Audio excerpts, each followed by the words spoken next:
You are now listening to Poddy Mouth Radio. Yo. Alright. Yeah. Lie to me constantly, telling me honestly, probably using me. Nothing is real to me when everyone's fake to me. Nothing is new to me, nothing is news to me. What do you want from me? How do I help you? Telling myself that I ain't nothing but a vessel. Nothing but a muscle to be flexed by some other bitch. Nothing but a dick to be loved by some other bitch. Nothing but a nigga to be loved by some other bitch. How do I tell myself that I'm nothing to these niggas who fuck with me? Shit would get ugly, I tell the truth. Lucky if I ever do. Comfortable convos, money make you feel it too. At 22, I had big homies who slime me. At 25, I rolled the dice and snake eyes surrounding me. Money on my head, but I'm collecting a bounty. Mountain issues, no waste no paper or no fucking tissues. Pistols, what I need when I need a breakthrough. Recognition of my pessimistic tendencies. A bunch of niggas who didn't have the propensity to do it on their own is snaking up and it gets to me.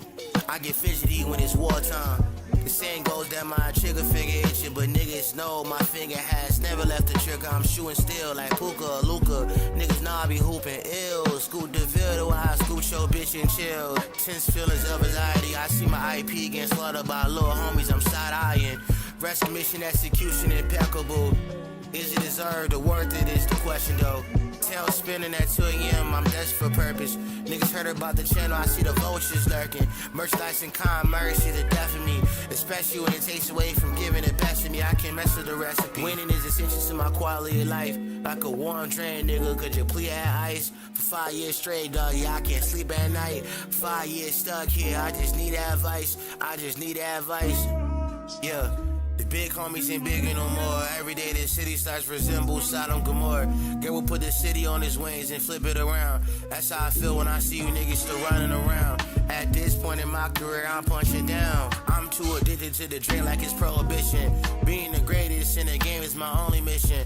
Close second doesn't ever cut it like dog scissors. I'm not no mid-card nigga like Dolph Ziggler. Charge too much to the game, dog, yeah, that shit is max. Every time I hear that fucking word, I think of plaques. Too many tracks I ran, I'm thinking about doing a lap. Victories in eyesight, but still just out of grasp. My only passion in life, nigga got me praying to God. I don't even believe in Christ, I'm hoping I'm doing it right. Hope he checks his voice, man, I ain't get through. I give it too much to niggas, sometimes I feel misused. Hey. Abusing a person who cares, but I still persevere. Gossip and messing is just the only thing that persists. My only fear is being not remembered. Almost 30 years on this planet, I'm still lost as ever. Puzzle piece missing, start to feel like lost treasure. Brother gone missing, milk carton's the last measure. Tall glass of Moscato on parched. My lady tells me she feel like we growing apart. Says I'm aloof, but gender roles, I'm playing my part. These days I start to feel like everything is shot in the dark. Adrenaline in my soul, I need a shot in the arm. Cody Rhodes storybook in it's not in my cars. Who booked this shit? 100 gotta be holding the pen. No dosage, pain, and full of anxiety. Voices flare up and they come in variety. I'm on stream and I'm trying to spread ideologies. This neo-feudalism is becoming uninspiring. Talk about knowledge, niggas tell me I'm spiraling. White folk trying to talk about some slavery in Ireland. The system is working, of course, and some niggas really love that shit like I learned from Troy. Traffic is great in this country, yeah, but my life is a boring American dream don't exist, so everything we torn, everything is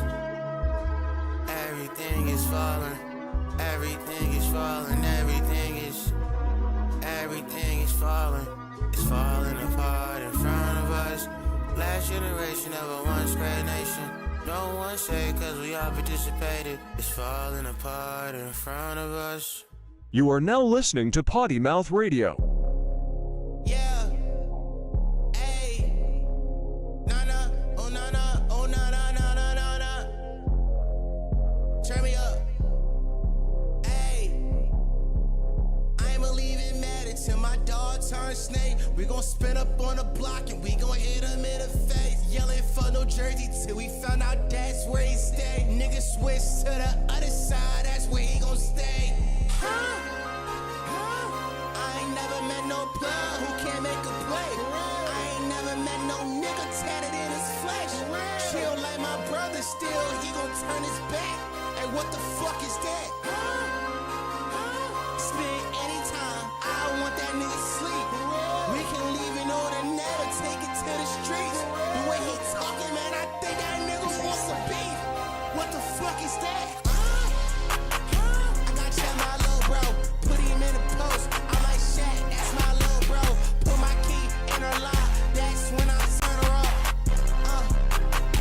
Tryna turn my niggas up. Tryna turn my niggas up. Tryna turn my niggas up. Tryna turn my niggas up. Man, I turn my niggas up. Man, I turn my niggas up for real. Man, I turn my niggas up for real. Man, I turn my niggas up for real. Man, I turn my niggas up for real. Yeah, hey, what you needed from me? What you need? Hey, cause we don't speak unless you need some. Know you need some from me. I know you need some from me.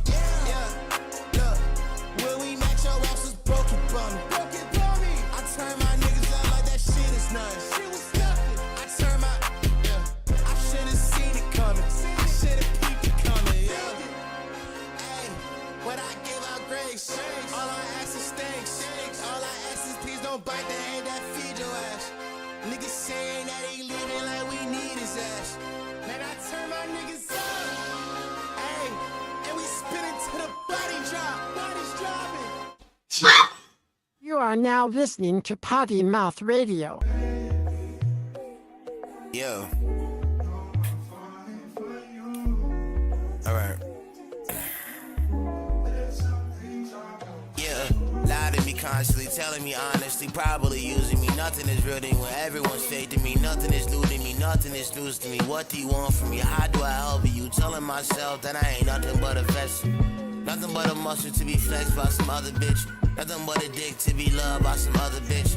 Nothing but a nigga to be loved by some other bitch. How do I tell myself that I'm nothing to these niggas who fuck with me? Shit would get ugly, I tell the truth. Lucky if I ever do. Comfortable convos, money make you feel it too. In 22, I had big homies who slime me. At 25, I rolled the dice and snake eyes surrounding me. Money on my head, but I'm collecting a bounty. Mountain issues, don't waste no paper or no fucking tissues.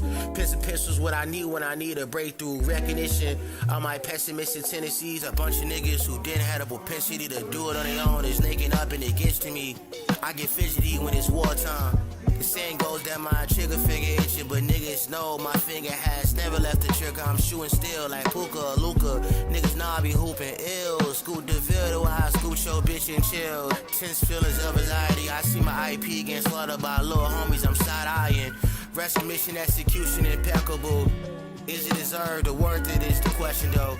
Tail spinning at 2 a.m. I'm desperate for purpose. Niggas heard about the channel, I see the vultures lurking. Merchandise and commerce is the death of me. Especially when it takes away from giving the best of me. I can't mess with the recipe. Winning is essential to my quality of life. Like a warm drain, nigga, could you please add ice? For 5 years straight, dog, yeah, I can't sleep at night. 5 years stuck here, I just need advice. I just need advice. Yeah. The big homies ain't bigger no more. Every day this city starts to resemble Sodom Gomorrah. Girl will put the city on his wings and flip it around. That's how I feel when I see you niggas still running around. At this point in my career, I'm punching down. I'm too addicted to the drink like it's prohibition. Being the greatest in the game is my only mission. Close second doesn't ever cut it like dog scissors. I'm not no mid-card nigga like Dolph Ziggler. Charge too much to the game, doggy, that shit is maxed. Every time I hear that fucking word, I think of plaques. Too many tracks I ran, I'm thinking about doing a lap. Victories in eyesight, but still just out of grasp. My only passion in life, nigga got me praying to God. I don't even believe in Christ, I'm hoping I'm doing it right. Hope he checks his voice, man, I ain't get through. I give it too much to niggas, sometimes I feel misused. Hey, abusing a person who cares, but I still persevere. Gossip and messiness is the only thing that persists is. My only fear is being not remembered. Almost 30 years on this planet, I'm still lost as ever. Puzzle piece missing, start to feel like lost treasure. Brother gone missing, milk carton's the last measure. Tall glass Moscato on parched. My lady tells me she feel like we growing apart. Says I'm aloof, but gender roles, I'm playing my part. These days I start to feel like everything is shot in the dark. Adrenaline in my soul, I need a shot in the arm. Cody Rhodes storybook in it's not in my cards. Who booked this shit? 100 gotta be holding the pen. No dosage pen, it's full of anxiety. Voices flare up and they come in variety. I'm on stream and I'm trying to spread ideologies. This neo-feudalism is becoming uninspiring. Talk about knowledge, niggas tell me I'm spiraling. White folk trying to talk about some slavery Ireland. The system is working, of course, and some niggas really love that shit like I learned from Troy. Traffic is great in this country, yeah, but my life is a boring American dream don't exist, so everything we torn, everything is falling. Everything is falling, everything is falling. It's falling apart. Good afternoon. Good night, everybody. How are we doing today? Today is how my audio? I look like I'm loud as shit. Probably not. I don't know what's going on. I don't know. Chat, I'm peeking a little bit, chat. Chat, I'm peeking. No, I sound good. I sound good. All right, chat, how we doing today? It's currently 9:49 p.m. East Coast time. The date is July 21st. We're here. We're ready to stream, chat. We're ready to stream. How are y'all doing today on this lovely Monday night? How y'all doing today? How are y'all doing today on this lovely Monday night? I'm doing good. Thanks for asking.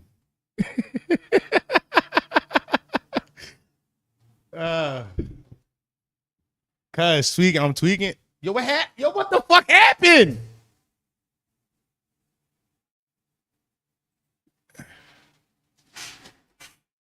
Yo, what the fuck happened, yo? You are now. Yo, why my shit freeze? Hold on, chat. Hold on.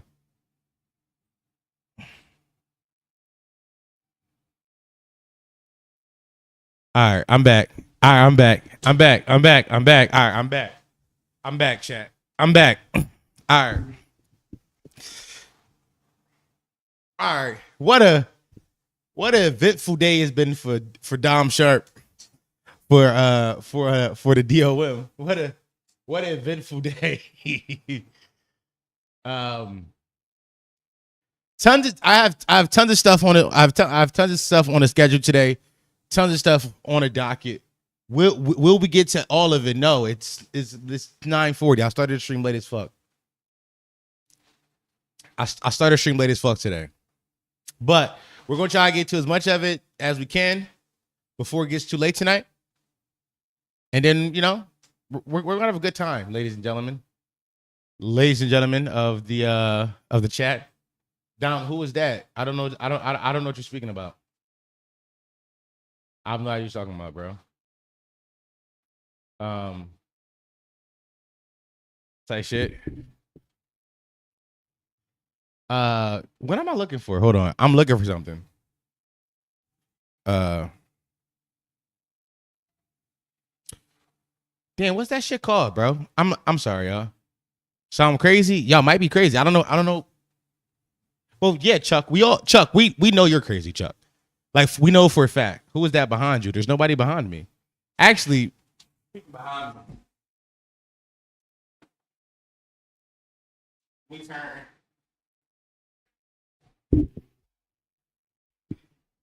Let me turn the light on. My dog will know where I don't know what y'all speaking of, bro. I don't know what y'all talking about, bro. I don't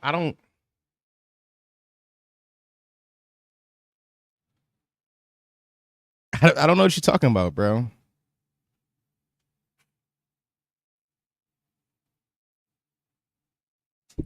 I'm a little spooky. Got him. Down a sick man. They spend likes on. You look. Listen, yo. I know what Chad needs, man. I know what Chad needs. Also, do not worry about why my background is so messed up. Crazy right now. But before we get to this, not even the right one. Before we get to any stuff inside today's stream, first and foremost, I would like to say subscribe to our Patreon, patreon.com/pottymouth. That's one of the ways you could. That's one of the ways that you can support us. Patreon.com/pottymouth. Over there, you get all our reactions. We're currently watching shitty reality television I saw over Patreon. We're watching The Ultimatum. 4 is learning about how amazing awful reality TV can be. So we're currently watching The Ultimatum over there, and it's good sauce. It's good sauce over there. So patreon.com/pottymouth if you want to watch two grown men gossip about things they see on television. That's where you can support us over there. You know what I mean? Spare change, ma'am. I'm broke, nigga. Also, if you are somebody who just wants more podcast content, you just want more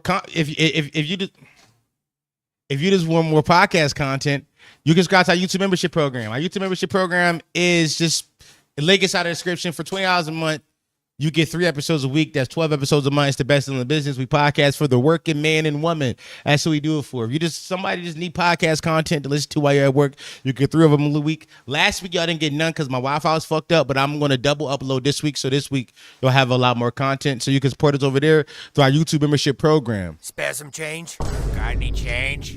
Can you spare some change? Okay, so there's something I wanted to announce that I never got around to announcing it on stream. So today is gonna be the first time I announce it on stream. But at the top of the pod, at the top of the streams from now on, I want to answer some questions from chatters, and I figured out how to do it. So a few weeks ago, I made a Google Doc, and I asked people inside our Discord to ask me questions. The link to said Google Doc is currently inside the description of this stream. And for the people who are watching this podcast later on, it's currently also inside the description still. And I'm just going to go through and read 1 and 2. And that's how we're going to start stream. You know what I mean? Sounds good? Sounds good to me. All right. What are we looking at? So hold on. First of all, by the way, let me get a time step down for this.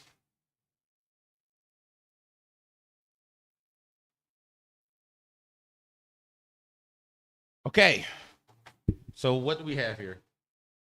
First of all, Zay is asking a bunch of questions. I can tell this is Zay asking. Zay asks like 7 questions. Jesus Christ. There we go.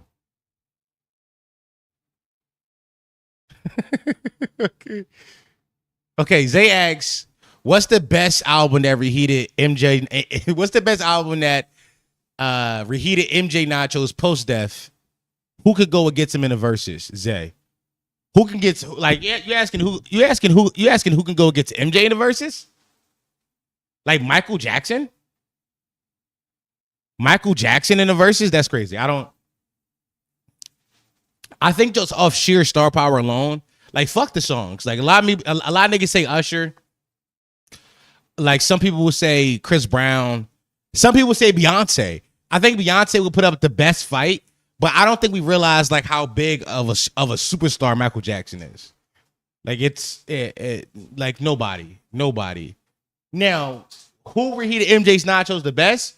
Chris Brown. I don't know if y'all remember. It was like 4 years. It was like 4 years after he died. And this is like post Chris Brown beating up Rihanna, where he was the guy. He was the go-to guy. He was the go-to guy for a Michael Jackson like tribute. He did it like 4 years straight at the BET Awards. It was crazy. It was crazy. So yeah, Chris Brown. The Beatles versus Michael Jackson versus Drake. I need y'all to realize that while Drake got like, I'm a big Drake fan. While Drake got like the huge hits, he got the huge hits to compete with all those guys, but the people like those hits. I don't think so. Or maybe like we're too prisoner of the moment to appreciate how big those songs are. But I don't think Drake's huge hits competes. It's not even like, it's not like he got the numbers wise, he competes, like Billboard chart topper wise, he competes, but through like people like those hits the same way they like Man in the Mirror. You see what I'm saying? Like, I don't think it's moving the needle like that, broski. Yeah, maybe just to keep it a bug with you. Let's see.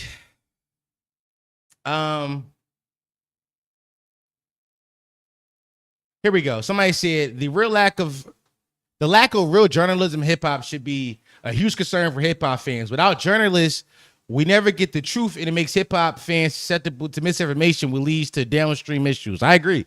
This isn't a question, but this is an idea he sent me. I 100% agree with this idea. It's a great idea. I think that hip hop is not I think hip hop journalism or hip hop like media is not about journalism today. It's currently about being a media personality and being entertaining. Like I think We have to look at the first take. We have to look at the first takeification of the internet. Everything is about give and takes. Nothing's about having conversations or doing any real journalism. And I think hip hop is just another part of the apparatus that has been affected by that. And it sucks. It sucks. It sucks. To be honest, I think that leads me to my first topic of the day. Elliott Wilson is a known hater, right? We all know Elliott Wilson is a known hater. I don't watch that show he does with DJ Head because I don't need reheated Joe Budden nachos. If I want to watch old dudes talk about hip hop, I would just go watch the Joe Budden podcast. Honestly, that's where I'm at with a lot of these like older hip hop heads in their podcast. Is if I want to hear a bunch of like 50-year-olds glaze like hip hop, I would just go listen to Joe Budden. Nobody does it better than him. I don't need y'all to reheat his nachos. But Elliott Wilson had a clip that kind of went viral this week.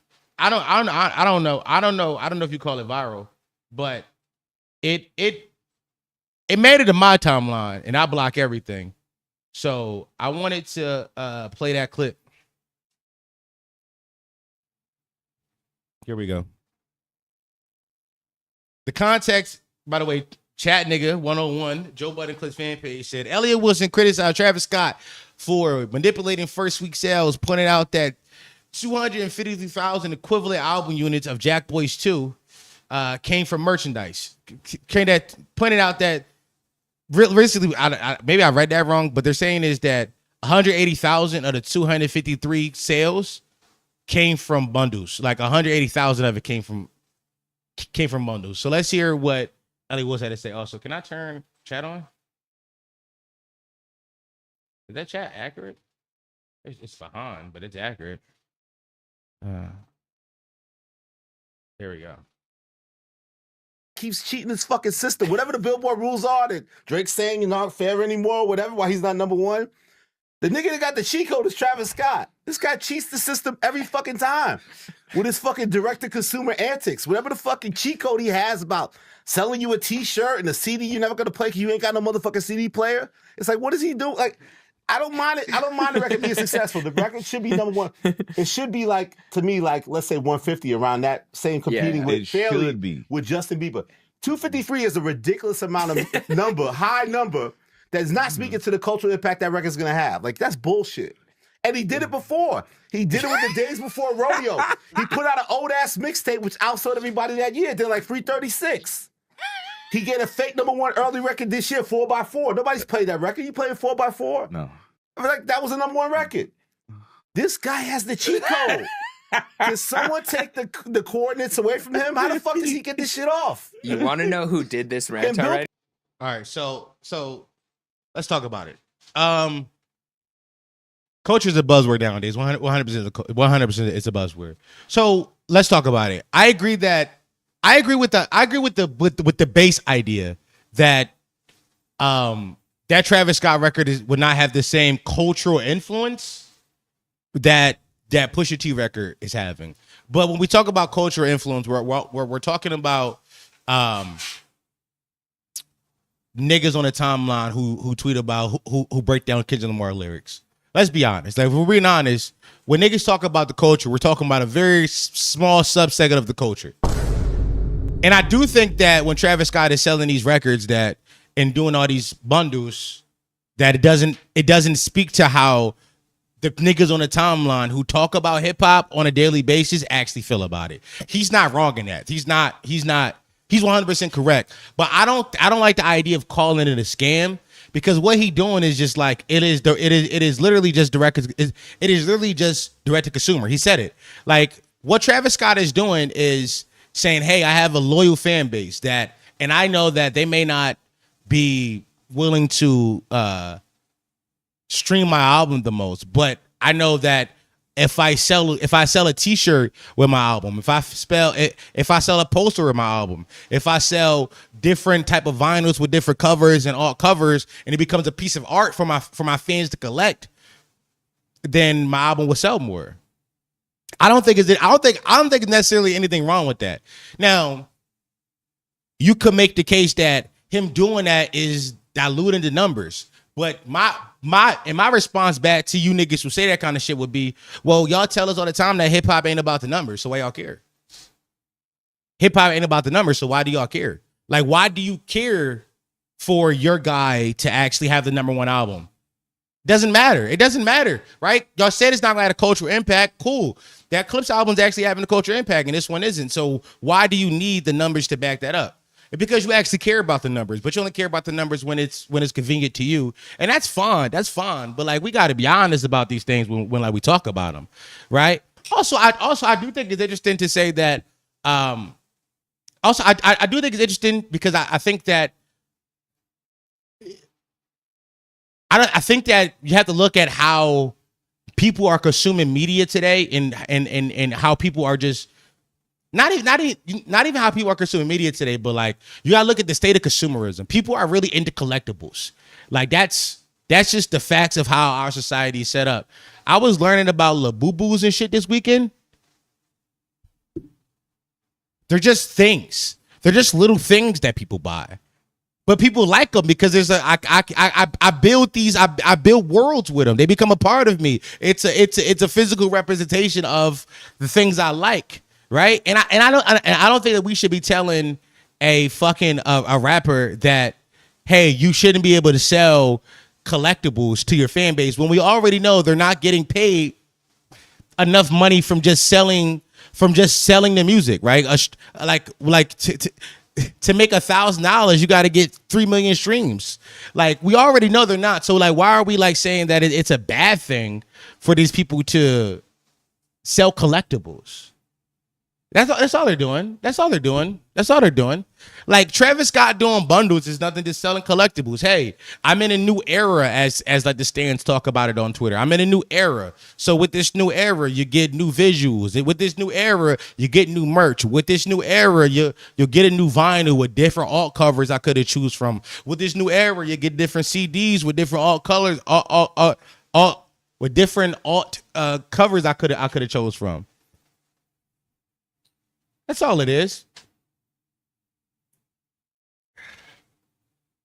I don't know. I think it's disingenuous to like say that it's bad. Like it's a bad that he cheated the system. I don't know if you remember this, but like in 2017, they already fixed the bundle situation. It happened 2017, 2018, they fixed the bundle situation. I believe DJ Khaled had so like some crazy number on an album. And that's when Billboard had to step in and be like, this ain't bundles. I think DJ Khaled sold like a fucking energy drink with his album. Niggas like, and it was like, how is this connected to your music at all? Like, this is just this is a product now. At least they're like, they've cracked down and be like, hey, it has to be connected to the new music you're selling. The product, the collectible you're selling has to be connected to the music. I don't get it. Don't care for Travis. I like Clips, but it's just the fact that other stuff like reaction vids to Lack Boys is getting more views than other albums released. Yeah. Wait, what are you saying? Don't care for Travis. I like Clips, but it's just a fact that other stuff like say reaction vids of Lack Boys is getting more views than other albums released. I don't understand. I don't understand what you're trying to tell me. I'm sorry. I get what I read it and I took it in, but I don't know what you're trying to say with that comment. I do not know what you're trying to say. Are you saying that people actually do care about Lack Boys? Like you don't like it and you love Clips, but some people do.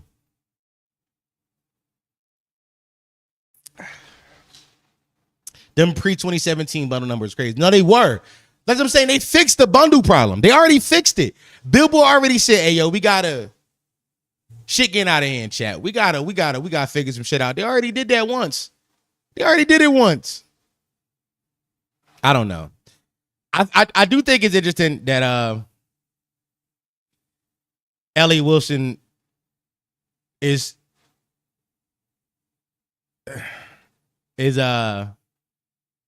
clip farming, trying to get this point off.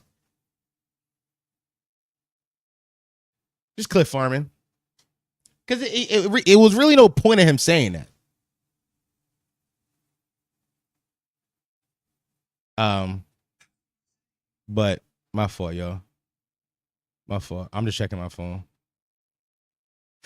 So now that we got that Elliott Wilson shit out the way, let's stay on topic. Since we're talking about cultural matters and cultural issues, that white guy, my white boy, What's the Dirt, put out a video this weekend. And it shook the timeline up. Honestly, sometimes Dirt be putting out content and I be wanting to text him like, Dirt, don't say that. You shouldn't say this. But also it's like, fuck it, bro. Cause I kind of agree with what Dirt says in this video, but I want to expand on that more. But before I do, let's watch the video, see what Dirt said, and then we can talk about it. So here is the caption. For the culture is a pack of nonsense. If you haven't done it yet, open your damn eyes. Now, let me start by saying this. I don't think that Dirt realizes that him as a white man saying that for the culture is a pack of nonsense sounds crazy. He got to realize this, that him as a white man saying this sound crazy.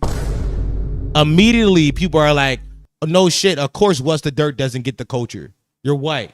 So immediately that is a critique that you can have of this before you even before you even watch the video. But let's watch it and hear him out. The way that these guys push narratives is fucking sickening. Hip-hop is back, bro. Lyrics are in. I can feel the shift, bro. I don't know about you. Okay, if that's the case, then why didn't you react to a single album that Boldy James put out this year when he put out 6? How come no one talked about Larry June and 2 Chainz album? What about the LP that Nems dropped? Busta Rhymes dropped an EP. Never heard anyone talk about that. What about Jim Jones? He dropped an album. What about Currency and Harry Fraud? What about Young Buck's new album? Smoke DZA, he dropped a tape. Wait, so if you're so for the culture and representing the culture, why didn't you talk about KRS-One's album? Let's go to the other side of it. What about Coda the Friend? Fairly new rapper, right? Really doing real hip-hop. How come no one reacted to his album?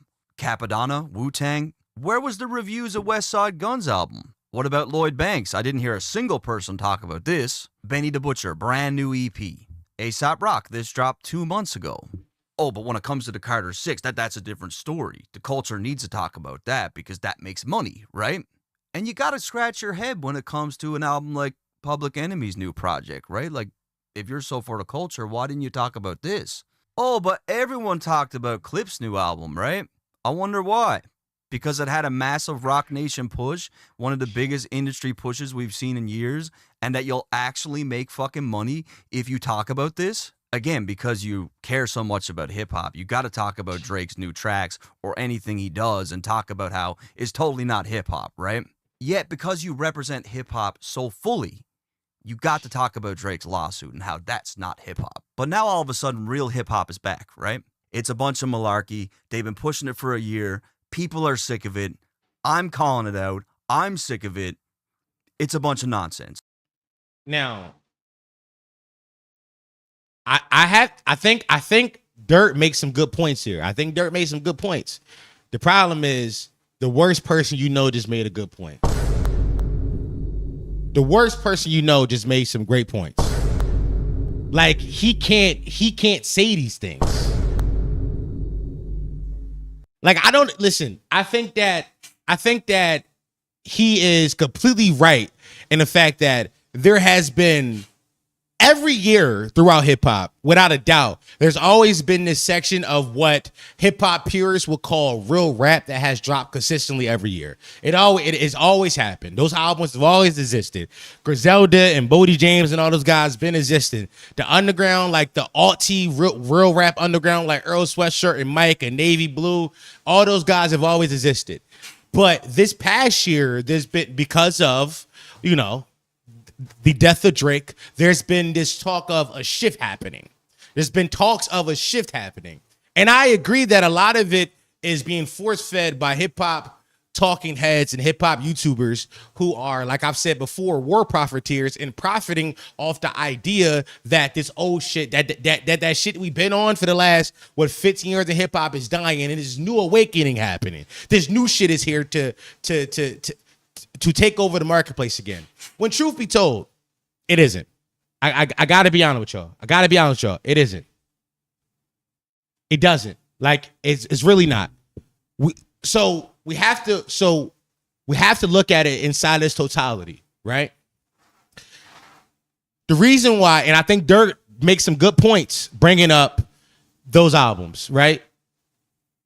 The reason why those albums weren't talked about the way this Pusha T album was talked about because it doesn't fit into their proxy war narrative. It doesn't fit, right? We will be remiss if we didn't notice that Pusha T is being this new. People love Pusha T for sure, but this is the Clips album had the highest first week in the last 10 years of Pusha T albums. Why? Because we're existing in a time, we're existing in a post-Drake society. So we're like, oh, Drake's career is even further dead, and we get to stamp that by celebrating the first nigga who killed him. We will be lying if we said that didn't play a part into it. Now, another part of it is the Clips had the greatest rollout for album in modern hip hop history. They did every outlet. They talked to everybody. They did print interviews. They did fucking video interviews. They did audio interviews. They did performances. They did lyric breakdowns. It's literally the best modern rollout in hip hop history. But on top of that, it is the proxy war, right? And so I do think these facts have to be acknowledged, but to look at the pure numbers of it all, right? The pure numbers of it all. We say that, this shift happened and this shift away from the old shit, but we can't say that when Travis Scott just had the highest first week so far. So 240,000, say what you want. Say what you want about the bundles. You can say a lot of it was bundled. The Clips also sold bundles. They didn't sell half as many bundles as they did. That's facts, right? So we can talk about the shift, but the shift isn't happening, right? What's happening is a minority that has always existed in hip hop is more vocal today. Facts. And sometimes when you get caught inside these echo chambers, when you get taught just talking to the people who agree with you all the time, you get stuck inside. Just your whole timeline is filled with people who hold the same opinions as you. You start to believe that that's the whole world, but it isn't. It isn't. I promise you, it isn't. You have to get out of. You have to be able to see outside of yourself. And I think a lot of the problem with that side of hip hop is that they can't see outside of themselves. They exist inside their own bubbles. That's it. Back to fucking Dirt. Dirt is my guy. I fought with that white boy. We was on the phone this morning talking about this shit. I didn't say this to his face because I had just woke up. But I do think that part of the reason I have an issue with him saying it is because we know how people see him in hip hop. People know that's how people view him, right? A lot of times it's about messengers, right? People don't care about the message. I've always said this. People don't care about the message. People care about the messenger. The messenger matters more than anything, right? You and I could be saying the same shit, but if I'm not as charismatic as you, the fuck does it matter for? Fuck does it matter for? Yeah, what's there's a weirdo? I don't think he's a weirdo. Truth be told, out of all the hip hop niggas I've met, out of all the hip hop niggas I've had encounters with on the internet since I've been doing this commentary shit, What's the Dirt is the most authentic nigga. I'm not even lying to you. I've talked to a few of these guys. A lot of these guys are weirdos. And they pump their chest up and they taught that culture shit to get you on their side. It's a buzzword. Right? They know that you'll just believe it because y'all want to be down with the culture. But a lot of these guys are not good people. They're weirdos. What's Dirt is a genuine guy. Like, trust me. And I'm not even putting my back out there for him. I'm just like, I've talked to the nigga. If I ain't that the nigga was cool, I would tell y'all. Nigga's a good nigga. And Screwface John Weird, I haven't spoke to him. I haven't had a real conversation with him. Here we go. Money talk. Nalene Barber with the $20 donation. He said, let's start calling a spade a spade. When people saying hip hop is back, they just mean people are paying attention to rappers that SQC don't like because they sick of vibe only motherfuckers. But they understand the numbers won't be the same. I agree. But those guys always been here though. That's what I'm saying. Like, I'm gonna be honest with you. Those guys have always been here. Like, the guys who don't do the vibes-based rap shit, they've always existed. They never went anywhere. Like, I'm like, for the better half of a decade now, Grisette have been running around doing that. No bullshit. I found about Bodie James in 2019. I've been listening to Mike since 2019. Like, these guys been around. Like, they haven't. They always existed. They've always existed. The difference is that people care more now today because it seems to be a shift. There's no shift.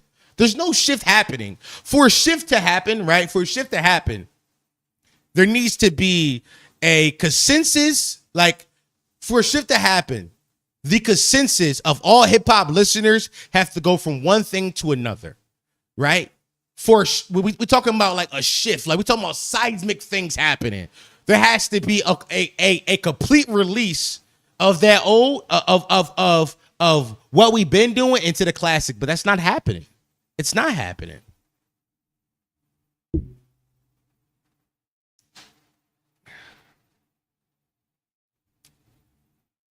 This I can't say this for scenario, but they said we definitely all on the same page. You're right. That is the bigger conversation that I had here, is that hip hop is not on the same page right now. I've been trying to tell y'all this. Now I'll say it again. I think right now in big 2025, hip hop is more divided than it was in 2016. So when you go back to 2016 is like the SoundCloud era, the Yachty, the Uzis, the Cardis that came into effect, and at the same time, that's when the Joe Budden show on Complex was happening. What was the name of that show? Everyday Struggle.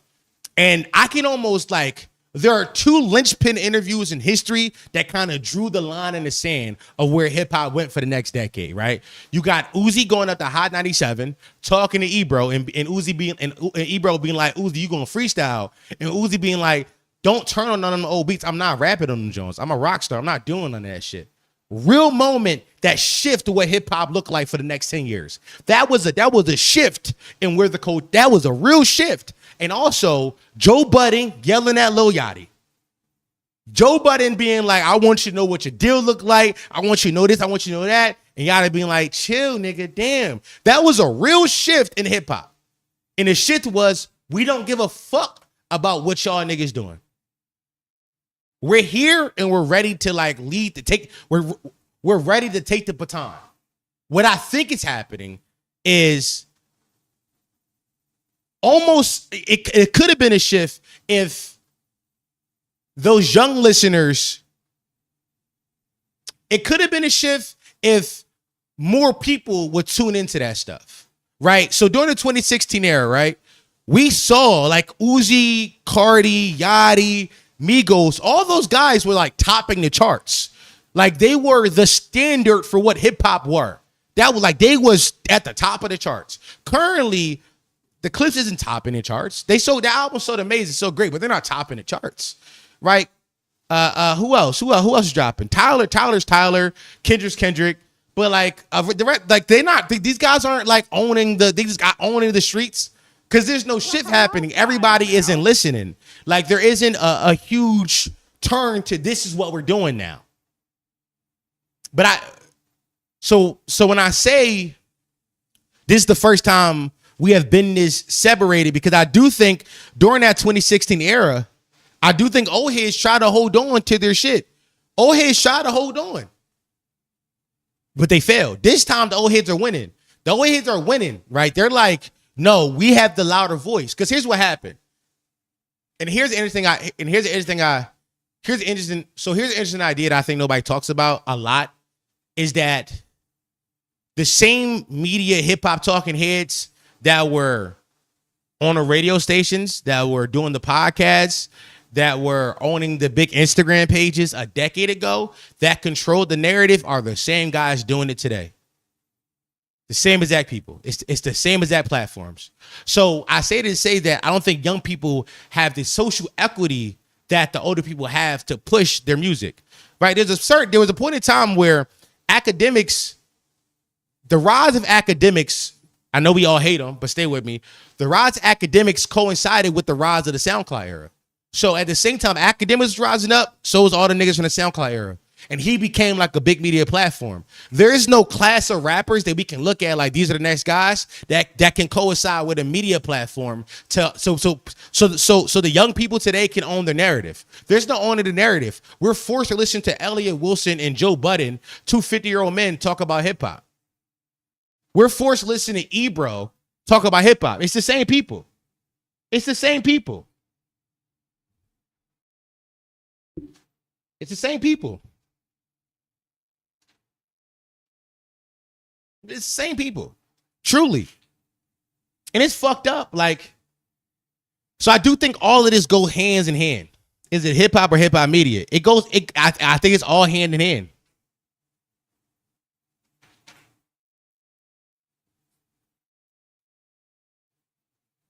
Two 50-year-olds don't actually listen to the field. They don't. I think those guys listen to what they should listen to. Right? They listen to what they should listen to. Right? Here, by the way, I want to be clear in this. I'm not mad. I need to make this point very clear. I'm not mad at two 50-year-old men talking about 50-year-old rappers and being like, this is the shit. When I'm shooting at Joe Budden and Elliot Wilson saying like, these are the guys that's controlling the hip hop narrative, and I'm being like, oh, why the fuck are they talking about these 50-year-old niggas? No, it makes sense. It makes sense. 50-year-olds should talk about 50-year-old music. That's their music. I don't expect Joe Budden, Elliot Wilson, Ebro to understand 1300 Saint. I don't expect them to understand Skywater. Shit, I'm 27. I barely understand them. I'm not expecting y'all to understand that. The critique that I'm saying now is that there are no young people with media platforms to have to push their own narrative, right? But I do think that can now, we extended the conversation now. The conversation can be expanded to, well, the young people just fell out of love with hip hop. And that's true. I think young people fell out in love with the genre. I think they fell out in love with talking about it. I think they fell in love with talking about it. The young voices are the streamers. Casanat don't love hip hop. Casanat is a content creator. Play Black Boy Max. Black Boy Max loves hip hop. He loves that shit. There's a kid who I reached out to. He's younger than me. What's Cuz's name? Hold on. I emailed Cuz about having him on stream. What's Cuz's name, bro? Hold on. Let me look up Cuz's name real fast. I be watching his channel. And this, by the way, this was eye-opening to me because I've been watching this channel for a minute. But when I reached out to him, it really made sense about like this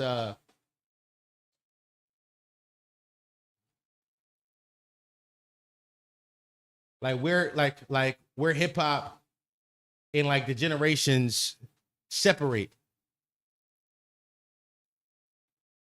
Hold on, chat. Damn, what's Cuz's name, bro? Here we go. Duty. This Cuz right here.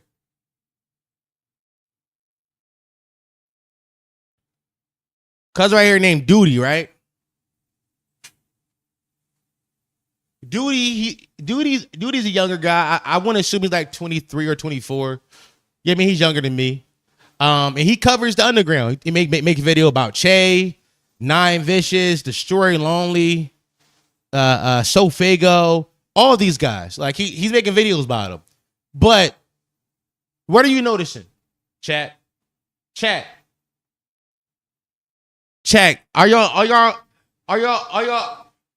Are y'all noticing what I'm noticing?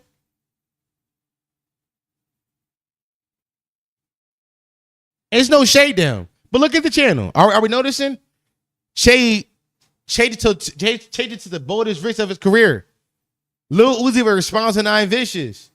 Destroyer Lonely is under fire. No clips? No. Okay. Y'all not seen it. I tell y'all. His whole channel, he's not talking about the music. He's covering the genre. He's covering the drama. It's a drama channel. There it is. Kenny Hurd said it. It's a drama channel. It's a drama channel. He's not talking about the music. He's not talking about what the kids are rapping about, what they're saying. He's covering the drama. Here comes the money. Here we go. Money talk. Here comes the money. Thank you, Naeem. He said, I agree, but I think it's two sides of media hip hop. Nut ass old heads who want to dictate hip hop and make money, and people that don't want to get out. That people and people that don't want us to get muscled out like they did with rock and roll and country. Okay, I see what you're saying. I see what you're saying. Yeah, you're not wrong about that. You're not wrong. But this is like, damn. Hold on. Damn, what the fuck, ma? Hold on, chat.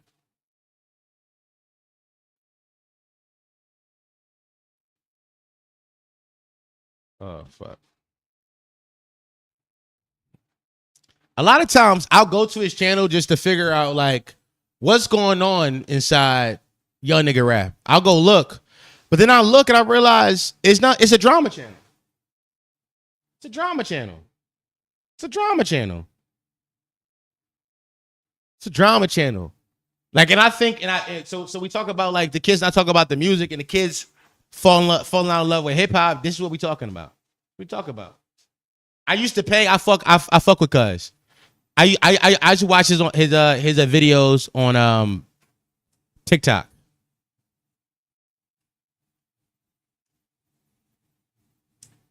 Sean C, not Gen Z. Yeah, Sean C 29. He older than me. I blame Ack. You're not wrong. You're not wrong for blaming Ack. You're not wrong. You're not wrong.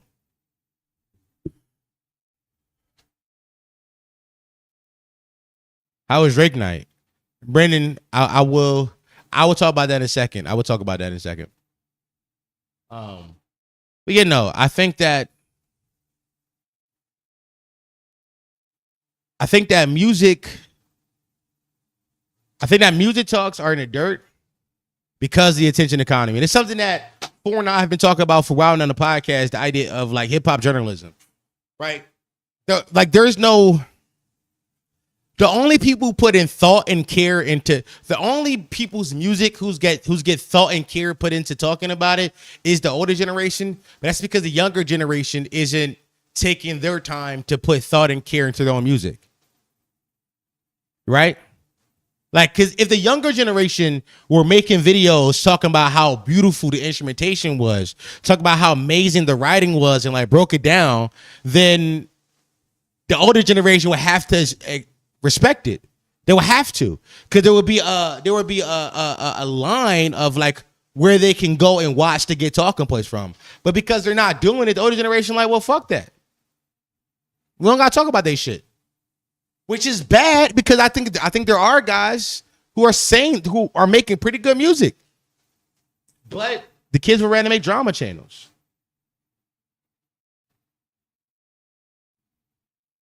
The kids are ready to make drama channels.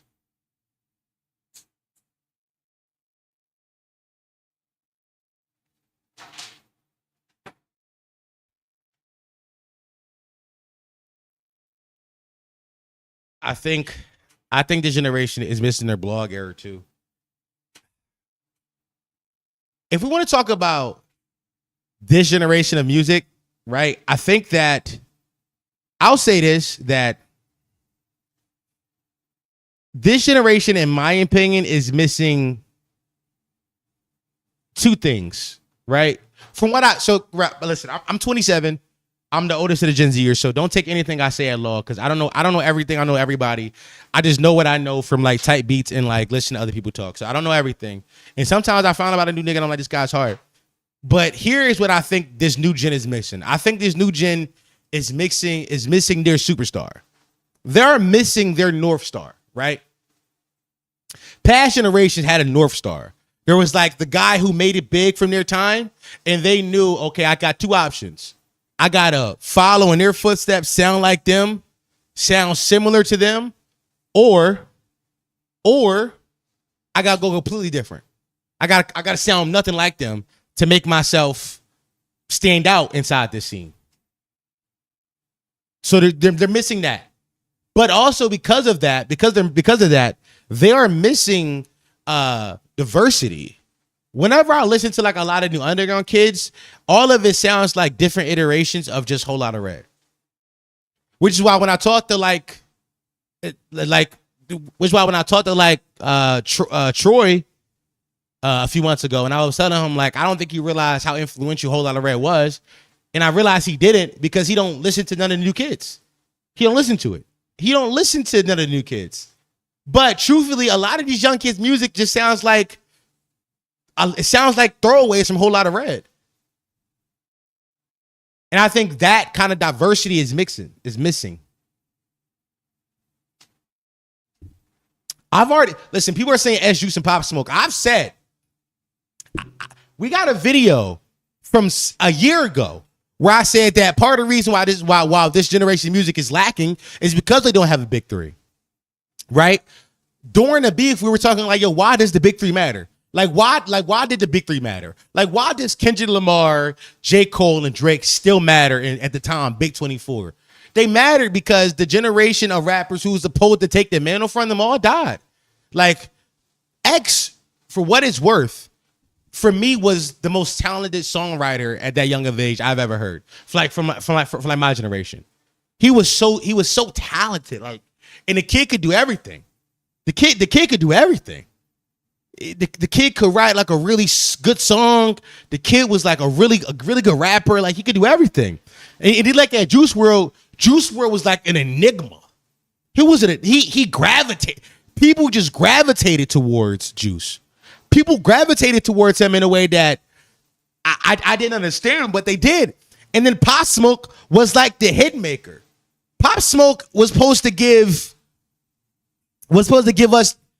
Pop Smoke was supposed to have the next 10 summers. He's supposed to have the next 10 summers before he died. So you look at all that not wasted potential, but potential that was took from us too soon. And then who we're left with? We're left with Lil Baby and Gunna.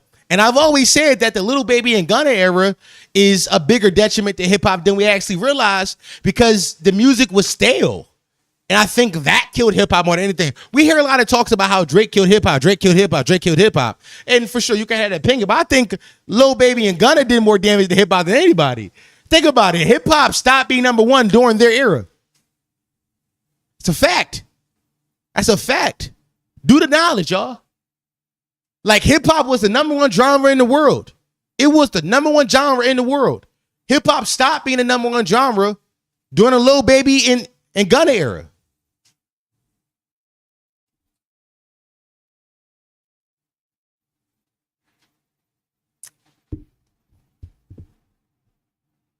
Oh, you getting a clip? Let's hear it. No, I wasn't getting a clip, but I'm off the cuff right now.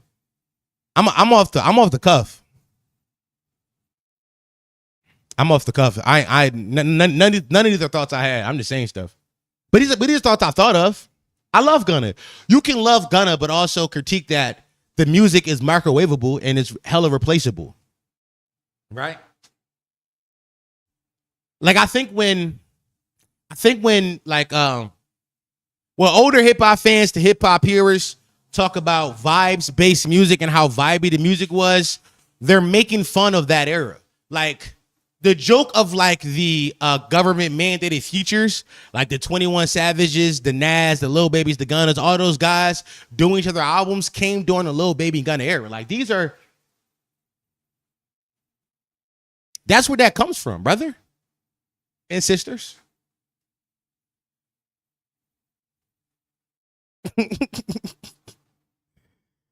But it's hard.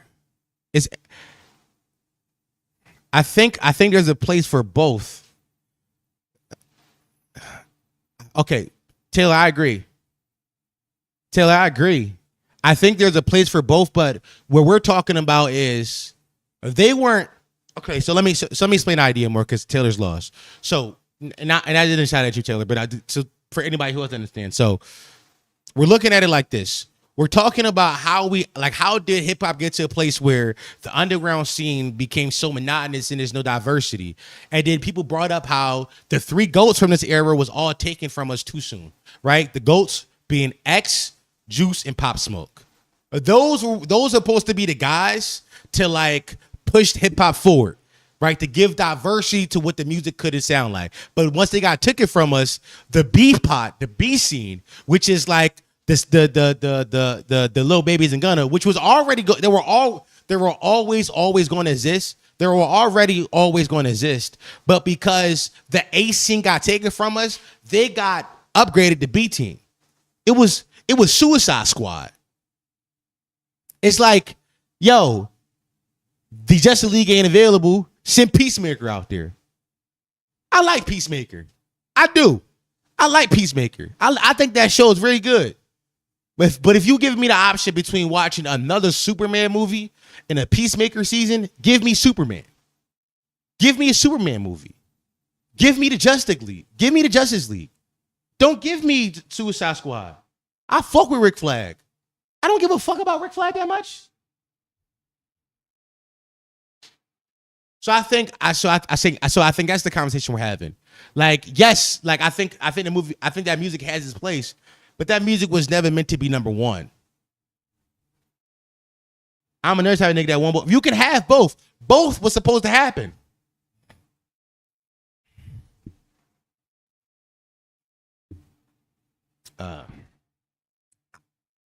I think Peep Down was important too. I don't disagree with that.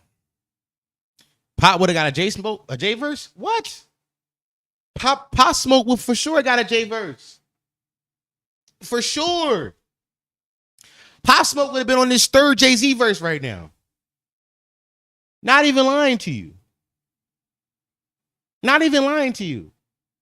I think this conversation is like hella nuance we're having. Like this is a very nuanced conversation because we're not looking to blame just one thing as the problem for why hip hop got here, because that would be that would be disingenuous. It would be disingenuous. It was an amalgamation of unfortunate events that led us to where we are. It's an amalgamation. And I do think that it's like, to talk about it, to put it simply, somebody ever texts you, hey, we got to talk at 2:00, and you're like, oh, let's talk now. They be like, let's talk at 8. And you like, I can't wait to 8. Let's talk now. Because you can't put the worms back in the bottle. The Pandora's box is open. So now we got to figure out where to go from here. But to figure out what the next steps are, we have to acknowledge that hip hop is inside a place of crisis. When I tell y'all that the biggest album, when I tell y'all this, when I say this, I mean this lovingly. Truly, I mean this lovingly. And please take what I'm about to say lovingly. OGs, do not get your panties in a bunch. The most culturally relevant album in hip hop of the year should not be an album that was made by a 48-year-old and a 50-year-old. And I mean that with love. And I mean that with like, I want y'all to be able to enjoy y'all things. I truly do. I want older hip hop heads to be able to age and still love the genre that raised them. I want y'all to have that. Y'all should be able to do that. But it should not be at the forefront of our hip hop talks. It should not be at the forefront. And that's a problem. That's a problem.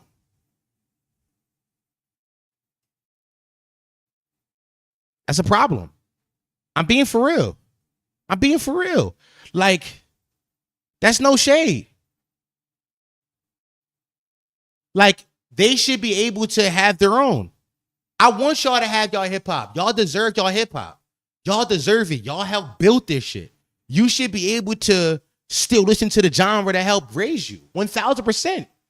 But it should not be the most culturally relevant version. It should not be the most culturally relevant album of the year. I'm serious.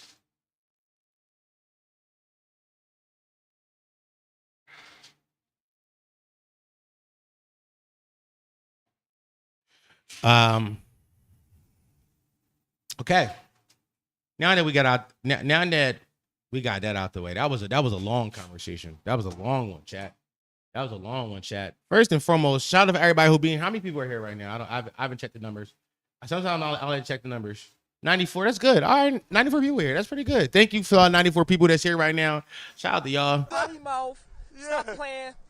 Well, hello, Potty Mouth. Patreon.com/Potty Mouth. If you enjoy this content, that's one of the ways you can support us. We're just over there watching just television shows, man. That's what we're doing over there, over on Patreon. Patreon is just a way for Four and I to just laugh at shitty reality television shows and be silly, be goofy. So patreon.com/Potty Mouth if you want to support us that way and get some content while we're at it. But if you're somebody who just want more podcast content to listen to, something to just get you through your workday, subscribe to our YouTube membership program.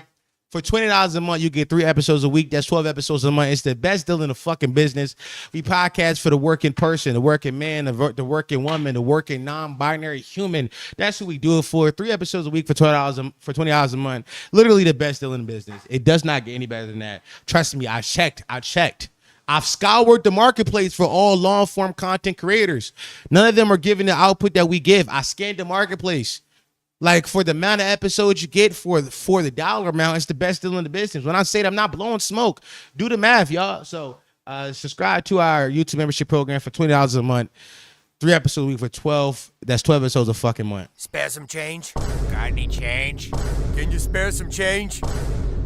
Okay, let's move on from hip-hop talks. Y'all know I love to talk hip-hop, but I can't do for too long before the hip-hop purists start to jump down my throat and tell me how I don't know music. So let's get out of there. So let's do our favorite segment of them all. Meme brokers. The stock market is now open.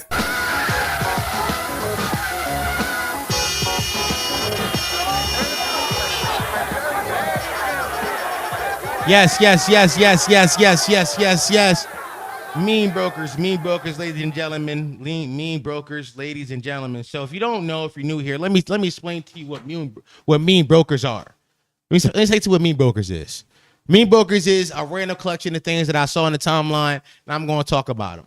Sometimes I don't have real opinions about these things, but I want to talk about them still. So I created a segment called Meme Brokers, and here's how it's going to work. I'm going to bring something up. We're going to talk about it for a quick second. Then I'm going to ask chat, are we buying or selling this thing? That's what Meme Brokers is. It's a really simple idea to really... The official ass drop, I'm cracking the fuck up. Yo, sometimes it's like radio. Sometimes you got to turn the radio lens. So the first thing... Okay. All right. I didn't have this on my Meme Brokers. I didn't have this one because this happened later in the day after I made my list. But let's get slightly political for a second. Let's get pseudo political. Let's hop in our bag for just a quick second. Oh my God. If you don't know, the white boys of all white boys interviewed Hitler today. The Nelk boys had Netanyahu on their podcast. They did an hour and 13-minute long podcast with the Prime Minister of Israel, and they talked to them. Now, why did the Nelk boys talk to the Prime Minister of Israel, Netanyahu? Why were they speaking to Neo Hitler? I don't know, but it had a timeline and inside of uproar. A lot of people were upset about this, rightfully so, because people shouldn't be speaking to war criminals and humanizing them. I think this conversation is especially funny coming off of Andrew Schultz and the Flagrant 2 podcast, who been getting their back kicked in for the last 2 weeks for having Trump on and then being like, whoa. He's a bad guy. Hilarious. But this happened in real time for the Nelk boys. So the Nelk boys had the Nelk boys had Netanyahu on. And one thing I saw was this. Apparently they were on Kick afterwards and people were like in the chat talking to him. Here's what they said. It's a good point. Someone said having Netanyahu on is like having modern day Hitler. No, I saw that. Which is honestly, guys, I'll be honest. I'm here to. It's a good point. I like.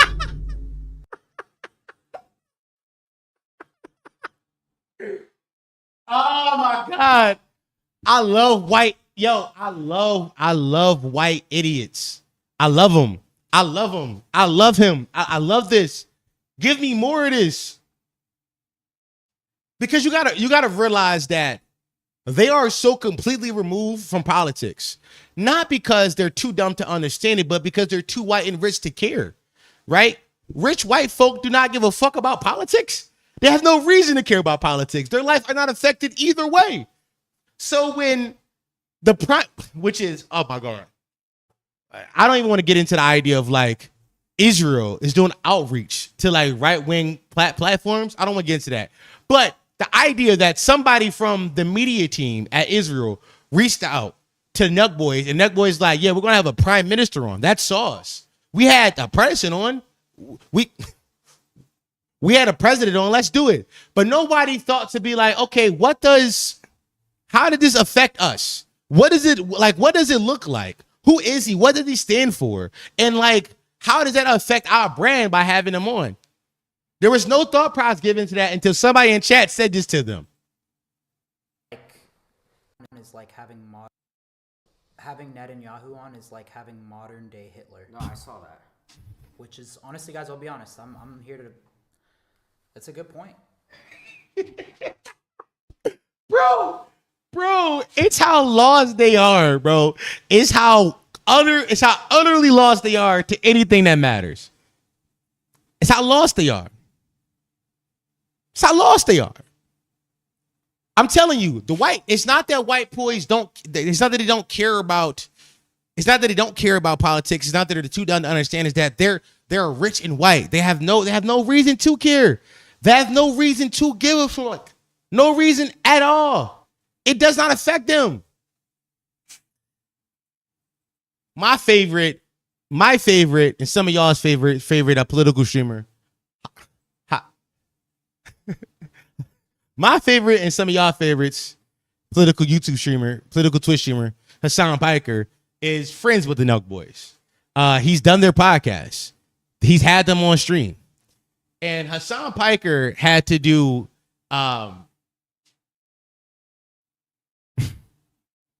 Hassan Piker realized he was white today, ladies and gentlemen. Today was the day that Hassan Piker realized he was white. A lot of times, you know, he talks about being like a brown boy, but in America, he's white. But he had to deal with the fact that he has white boyfriends. Like his white boys are like crazy white boys, and had to talk to them about what the fuck he just did. And he got my boy from I forgot the name of the podcast, the Adam Freeland Show, on stream to talk about this shit with him. Look at this shit, chat. First and foremost, I'm gonna put myself right here. Why I look like a parent-teacher conference that's happening over Zoom? Like Hassan like the principal. My boy over here like an English teacher who's upset. And these two look like goofballs who just been goofing off in class all fucking year. Hassan had to talk to these niggas about what they just did. They're using you guys to look good. Hassan, bro. Why does anybody, Hassan? Sorry, I don't mean to cut you off. Hassan, anyone goes on a podcast to promote whatever they're doing. We're aware of that. They're not. But Benjamin Netanyahu's not promoting a book, dog. He's promoting a genocide. Bro, that's the point. OJ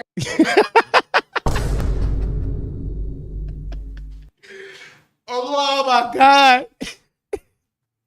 Benjamin Netanyahu's not promoting the book, he's promoting the genocide. Bro, he had to bring him to the class. He'd be like, look at what you're propping up, my nigga. Oh my God. I love it. I don't know. So I want to talk about this for a quick second. It's so funny how like older people would tell you that there's a point in time where there was a few things you didn't talk about outside. It was like, you know, religion, how much you made in politics. Like those things were just something you didn't speak about. But inside today's society, politics is openly talked about, and not talked about by people who like should be talking about politics, like the professionals who understand this shit, but like idiots with mics such as myself who just read like a book or two and think he knows stuff. But even by worse people, by just people with platforms. Like mainstream media was never the best at covering politics because, you know, there was agendas to be pushed, right? There was agendas to be pushed. There was conversations to be had, and people could be easily bought. But at least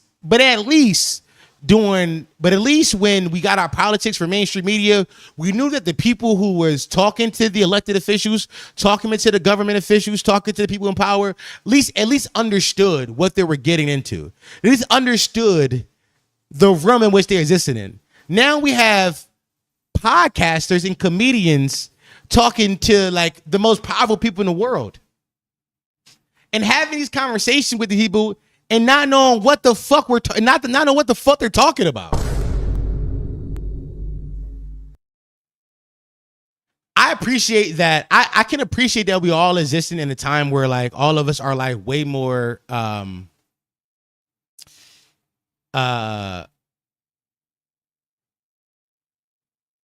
politically aware, right? I can appreciate that there is more political thought than ever before, but I think there needs to be less thinking. Not gonna lie to y'all. I think less political thought. Less people need to have an opinion on politics. Less people. I remember a few months ago I went on my homie's LOI show for Minutes Material. A few months ago I had went on their show, and Jay Nobles, one of the hosts over there, I was talking to him about how he voted for Trump. Right?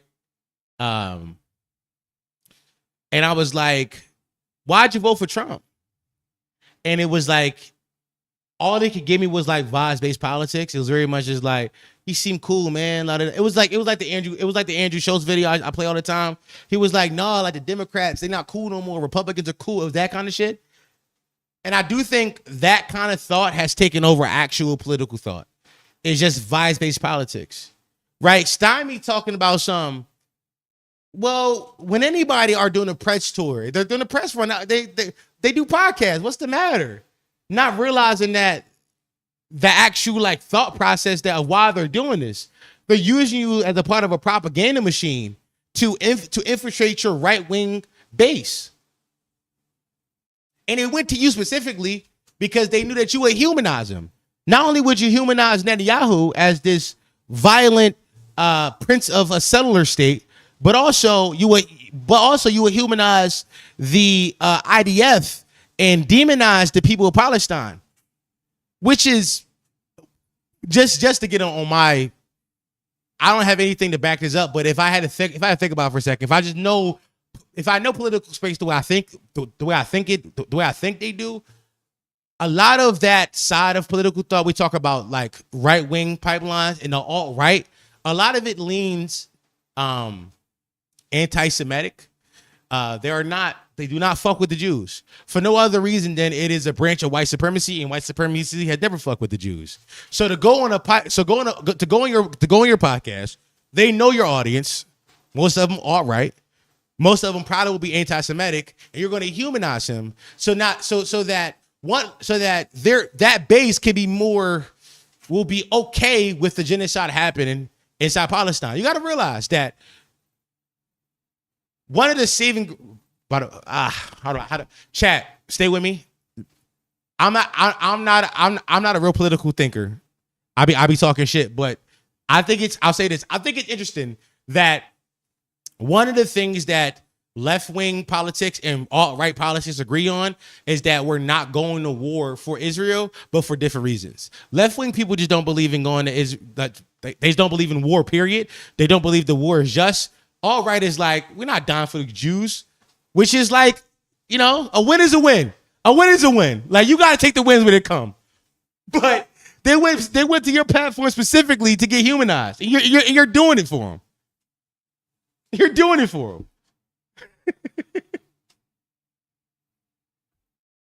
Yeah. You know what I'm saying? So that was very funny to me. That was very funny to me. So chat, I'll ask you this. Are we buying or selling Netanyahu on the Nelk Boys podcast? Real quick, somebody's going back and forth in the chat about Drake still. They're going back and forth about music, which I'm fine with. Like, I don't care. Chat, are we buying or selling the Nelk Boys? Selling, bro. Selling.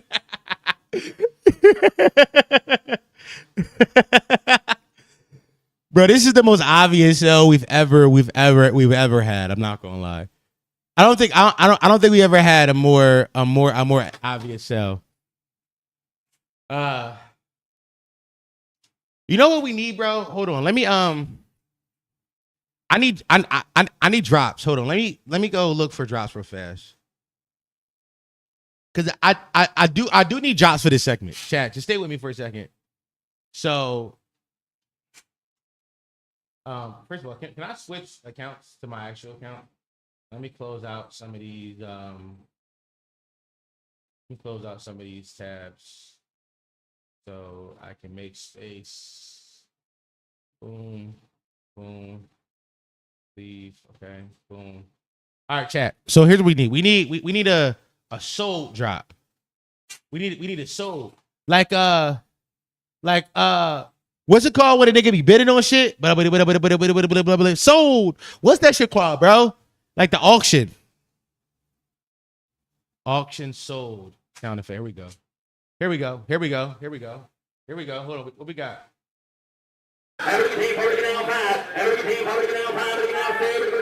No. No.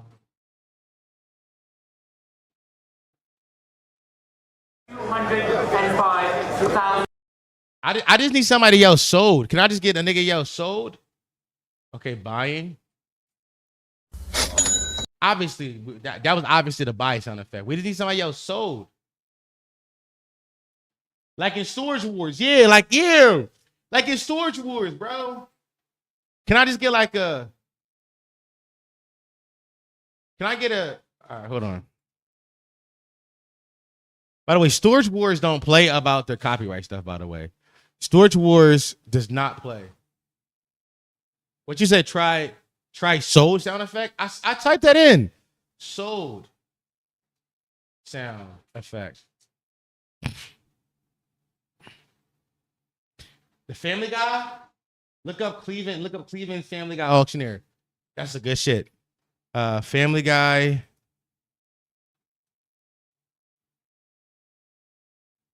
Cleveland auctioneer. Here we go. Thank you, Pids. Hell, even Cleveland used to be an accomplished auctioneer. I have 125. Do I hear 130? 130,000 for this authentic Comanche headdress. I got 130. I got 130. Do I hear 135? 140. Do I hear 140? B. 135 going once. Damn. No, I need a sold, bro. I need somebody else sold. Damn. Bidding sound effect. Search auctioneer talking. All right, hold on. Auctioneer talking. Auctioneer sold. Let's put that in there too. Let me see. Or the music. We get that energy. And one thing that you have got these cattle to us. 30 seconds of great auctioneers here. Tonight we're going to name the 2008. And it's very competitive. Damn, chat. I can't find it. All right, chat. No one think. Fuck it. Well, let's move on. Let's move on. But I will get that I will have that by Friday. By Friday stream, we will have a soul drop. By Friday stream, I will have a soul drop. I'm not gonna lie. No, what what's the name of the website? Is it UberDuck? Hold on, chat. Hold on. Website for show sound. No, excuse me, website for show clips. Here we go. Hold on, chat. Hold on. No, hold on, chat. Let's stay here. There's a website I used to go to get like show clips. Here it is. What's it called? Get Yarn. There it is. There we go. Get Yarn. There we go. By the way, I'm putting y'all on sauce, by the way. I'm putting y'all on sauce right now. I'm putting y'all on sauce. Get Yarn. And we just go sold. What we doing, chat? What they doing here? What they doing? Like, lock in. Here we go. What's up? All right, here we go. So hold on, chat. Sold. Chat, that's the one? Sold. Chat, it's the one? Sold. I ain't gonna lie. I'm fucking with this one. I'm gonna download it. Sold. I'm gonna download it. But we might find something better. Sold. How I Met Your Mother. Then we're gonna put that inside video assets, sounds. Boom. I like that one though. I like that one. That was all right. I mean that's the only one we heard. Hold on, chat. Let's lock in.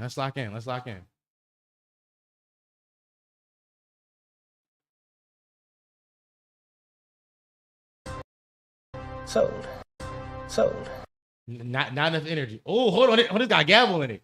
Hold on, I hear a gavel. Sold. I like this one. Sold. Chat. Nah, it's the one, chat. Sold. Chat, it's the one. Chat, I'm lying. It's the one or no? I'm with it. I'm with it. All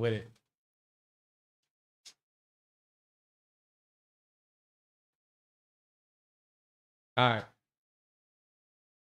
Pronunciation mad weird.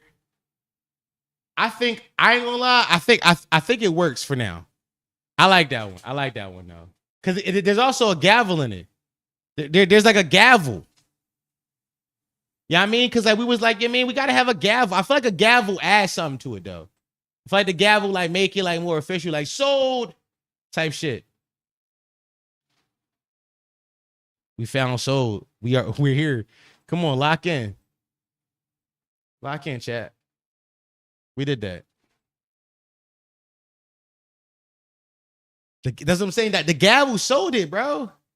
The gavel sold it for me. I was like, nah, that's the gavel, bro. Sometimes we just need a gavel. I keep saying the word gavel, and the more I say it, the more it sounds like a fake word. I'm not gonna lie to y'all. I'm saying the word too much. It don't sound like a real. It don't sound like a real word no more. All right, so video assets, sounds. Bro, I swear to God. All right, lock in, bro. Nah. Chat, that shit failing on me, chat. Oh no. All right, we good. I need that patience. That's all it was. I just need that patience. Here we go.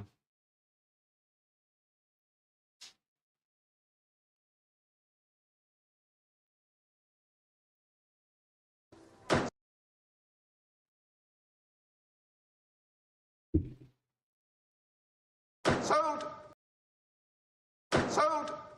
Actually, I'm fucking with it. I'm fucking with that as is, bro. I'm fucking with that as is. I'm fucking with that as is, chat.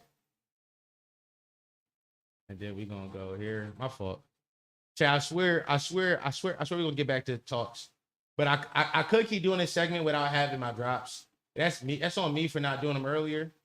It's on me. I be busy sometimes. You know what I mean?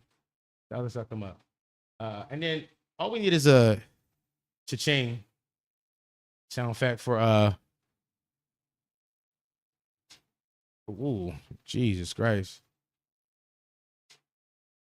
For like when we were buying some. Why this shit so long? The fuck?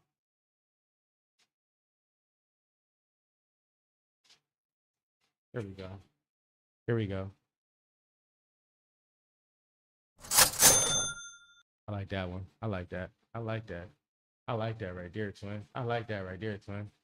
That shit some gas, twin. That shit some gas, twin. I'm not gonna lie to you. All right. Sorry to all the people who came here for talks, and I'm not talking right now. I'm doing just stream content, but you're watching the stream. This is what streamers do sometimes. So just lock in and just enjoy the ambiance of like you're watching somebody make content. You're watching somebody. What you're watching, for everybody who's like maybe on the fence, like maybe should I stay or should I go? Should I stay? Should I go? I don't know. You're watching lore being made in front of you. Like, you got to realize that, yes, I'm downloading this drop today on this stream, but these drops will become a part of every stream from now on. And you get to say that you were here on the stream that we picked the sounds. You know what I'm saying? So that's kind of like the selling point of this. Like, it's like, yo, you're watching content. You're watching content. You're watching content.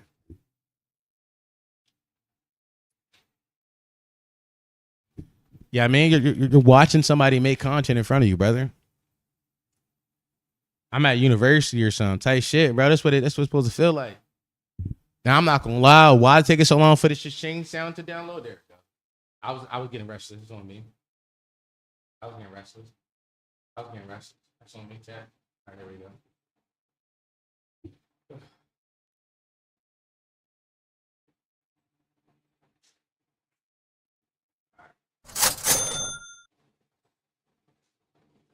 Boom. Bye. There we go. Chat. All right, chat. We here. Y'all put that inside drops. We should put this in drops. Video assets, sounds, drops. There we go. Boom. All right. All right, chat. Now let me put them inside OBS. Real quick, just real quick. Yeah, I mean, not too long. None too long. None too long, and it's taking mad long. It's so funny. I'm not gonna lie.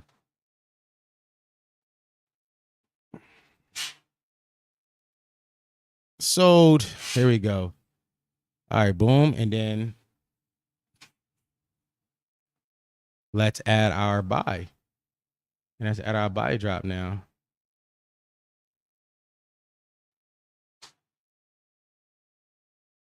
Boom. All right. Sold. I'm not gonna lie. We got told to sold. I ain't gonna lie to y'all, chat. The sold one gotta get turned up a little bit, chat. We got it. I ain't gonna lie. We gotta turn sold up. Where's sold?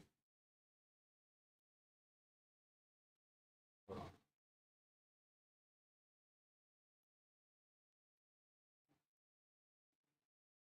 We gotta turn it up. It's too low. Too low. Too low. Too low. Too low. Too low. Too low. There we go. Sold. Sold. There we go. All right. All right. We fixed it. So fixed. All right. Sold. Sold. That's not what I meant to do. And now.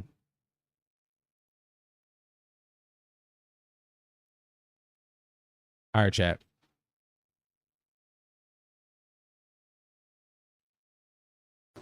Sold. All right, Mud. I'm back. All right, Mud. All right, Mud. All right, Mud. All right, Mud. I'm back. All right. Last thing we sold. Sold. All right.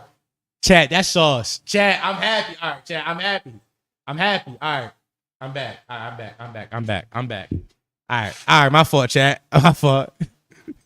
Send it to your friends. Let them know that we back. We took a quick 13-minute detour to find drops. I did not think it was gonna take that long, chat. I'm not gonna lie to you. I did not think it was gonna take that long. That's on me, chat. That's on me. That's on me, chat. That's on me. This is not sauce, man. Yo, sometimes you gotta vibe. All right, but next thing on our list, just to finish up political talks before we move on to something more fun. We talked about So we talked about our friends, not our friends, the fucking Nelk boys doing political content, not and being like bad at journalism. And now we get to watch a good journalist be good at journalism. Our friends over at Channel 5, by the way, every time we watch Channel 5, which I love Channel 5, I want to say it again. Andrew, if you see this video, I'm willing to work. Send me anywhere, big brother. Big brother, send me anywhere. I'm willing to go. I'm willing to go. But Andrew Callahan talked to Hunter Biden about his cocaine usage. Hunter Biden breaks down the difference between crack and cocaine and why crack is so addictive. Now, this shit is so funny to me because conservatives have been talking about the Hunter Biden takes and him doing crack and fucking strippers for forever now. And now we finally get to see Hunter Biden talk about it. How did Andrew get him to talk about this? I don't know, but I don't care. I haven't seen this video at all yet. I want to react to this whole thing. Let's just do it. Well, the only difference between crack cocaine and cocaine is sodium bicarbonate and water and heat. Nah, bro. Stop. No, bro. Stop, bro. Stop, bro. Why is he a crack physicist? Bro, why? Bro, what? Well, the only difference between crack cocaine and cocaine is sodium bicarbonate and sodium bicarbonate. He just made up, he just made up an element. Bro, he just made up an element. And water and heat, literally. That's it. And those things are pretty much free if you go to like a science store. This is free. You can go to your neighborhood convenience store and just get. Anyway, I don't want to tell people how to make crack cocaine, but it literally is. He know how to make it. No, this is crazy, Chad. This is crazy. A mayonnaise jar, cocaine, and baking soda. How different is the experience? It's vastly different. And like for real, I feel really reluctant to kind of have some euphoric discussion. I know you're not asking me to do that, but have some euphoric discussion about crack cocaine. I think this might be kind of the opposite here. Okay, no, it's the exact opposite. I'm saying I don't want to have the experience of some euphoric recall. That's how powerful crack cocaine is. No, my nigga said just talking about it gonna make me fiend for it again. He said, bro, I don't want to have a euphoric recall. You understand what he's saying though? This nigga like, if I just start thinking about this shit, I'm gonna want to do it again. This nigga is crazy. Does crack cocaine make you act any differently? No.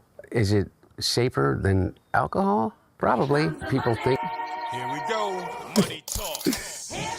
He talk just like his daddy, no, for sure. Think of crack as being dirty. It's the exact opposite. When you make crack, what you're doing is you're burning off all the impurities so that it can bind with the sodium bicarbonate, which makes it smokable. That's all.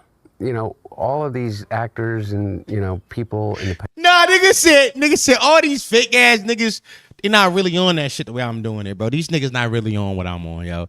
They don't got the sodium bicarbonate, bro. They don't got the sodium bicarbonate, bro. That's what he's telling us right now. He's like, they don't have the sodium bicarbonate. They not really plugged in. Past that talked about they had a problem with cocaine and freebasing. They were smoking crack. So straw on the stove is the same thing. Not exactly, but close to it. But it's a little bit different. But anyway, my point about it, your point about it, which I think is true, is that there's a thing about crack that is really insidious. And what it is that anytime, I think one of the reasons that they believe that smoking cigarettes is so addictive is because it combines three really important things. It's habit forming, there's an oral fixation, and there is a ritual combined with it. And yo, this nigga locking in different, bro. I ain't gonna lie, bro. This is why I'm not gonna lie, this is why, like, we gotta destigmatize crack. Because we talk about crackheads like they all over the place. But this is why I talk to crackheads. Everybody who know me personally, if you know Poddy Mouth, if you know Dom Sharpe, you know that Dom Sharpe is an avid crackhead talker to her. I talk to dope heads. Because they be saying shit, right? They be saying shit, but we don't see it as like real words because they slurring their words, bro. Cause like they on crack and they on the corner and they got 2 different color Uggs boots. You know what I'm saying? Like you look at him like, yo, his Ugg boots 2 different colors. He got on Uggs and Lugs. It's 2 different brands. So you look at them differently, but they really be knowing some shit, bro. I'm a known crackhead talker to her. Like he on some shit, bro. So the idea of hand to mouth is a habit and a fixation that we learn very early, even as children.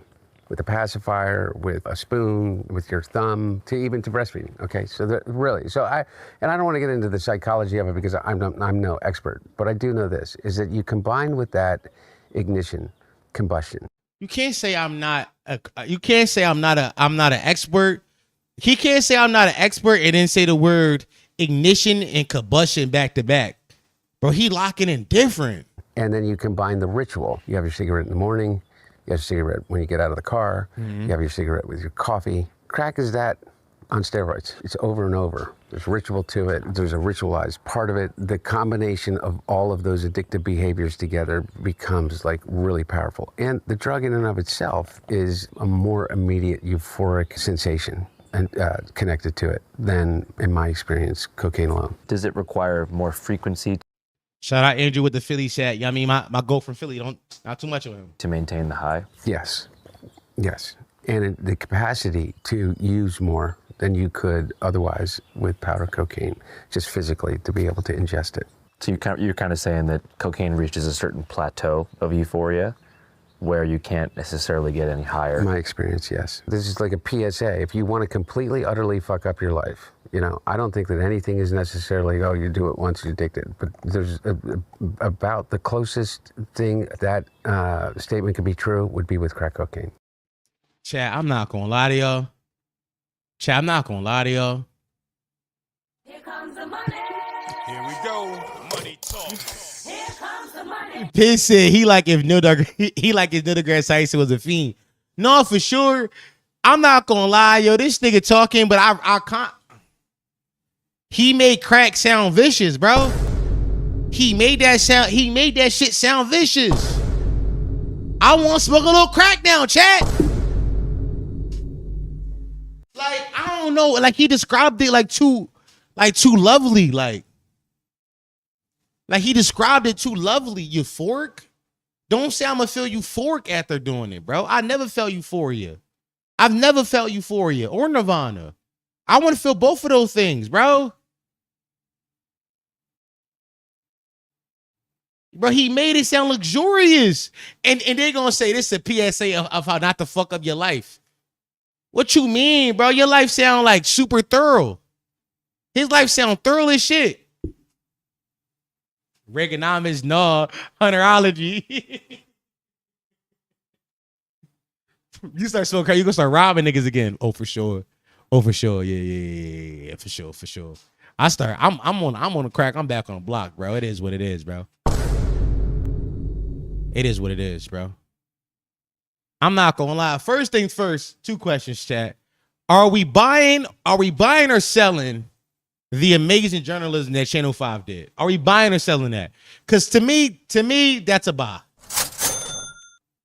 I don't know how he got that kind of conversation out of a former president's son. That's crazy. Like that's some of the best journalism I've ever seen in my life. Like that's top 5 ever. Like we getting down to the nitty gritty of talks now. Now the second thing, chat, I gotta ask: are we buying or selling crack being that bad? At this point, I'm selling the idea that crack is that bad. Sold.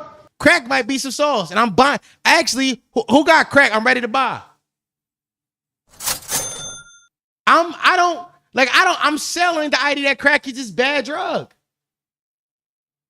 I'm selling the idea that crack is this bad drug, yo. And I'm buying some crack. You know what I mean?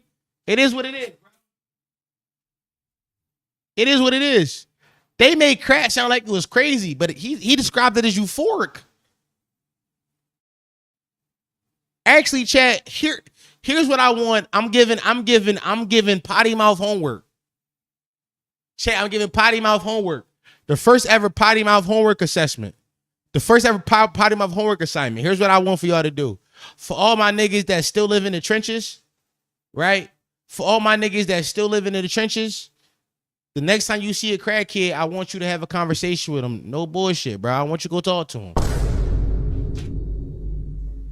Yeah, I mean, don't even initiate the conversation.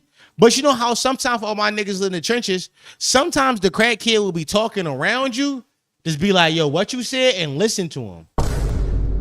You might learn a thing or two. You might learn some. I don't know. I'm giving Potty Mouth homework. I want everybody to just, yeah, I mean, don't initiate the conversation, but listen. Just listen. Yeah, I mean, that's a setup. Y'all scared of crackheads? Y'all think crackheads gonna kill you?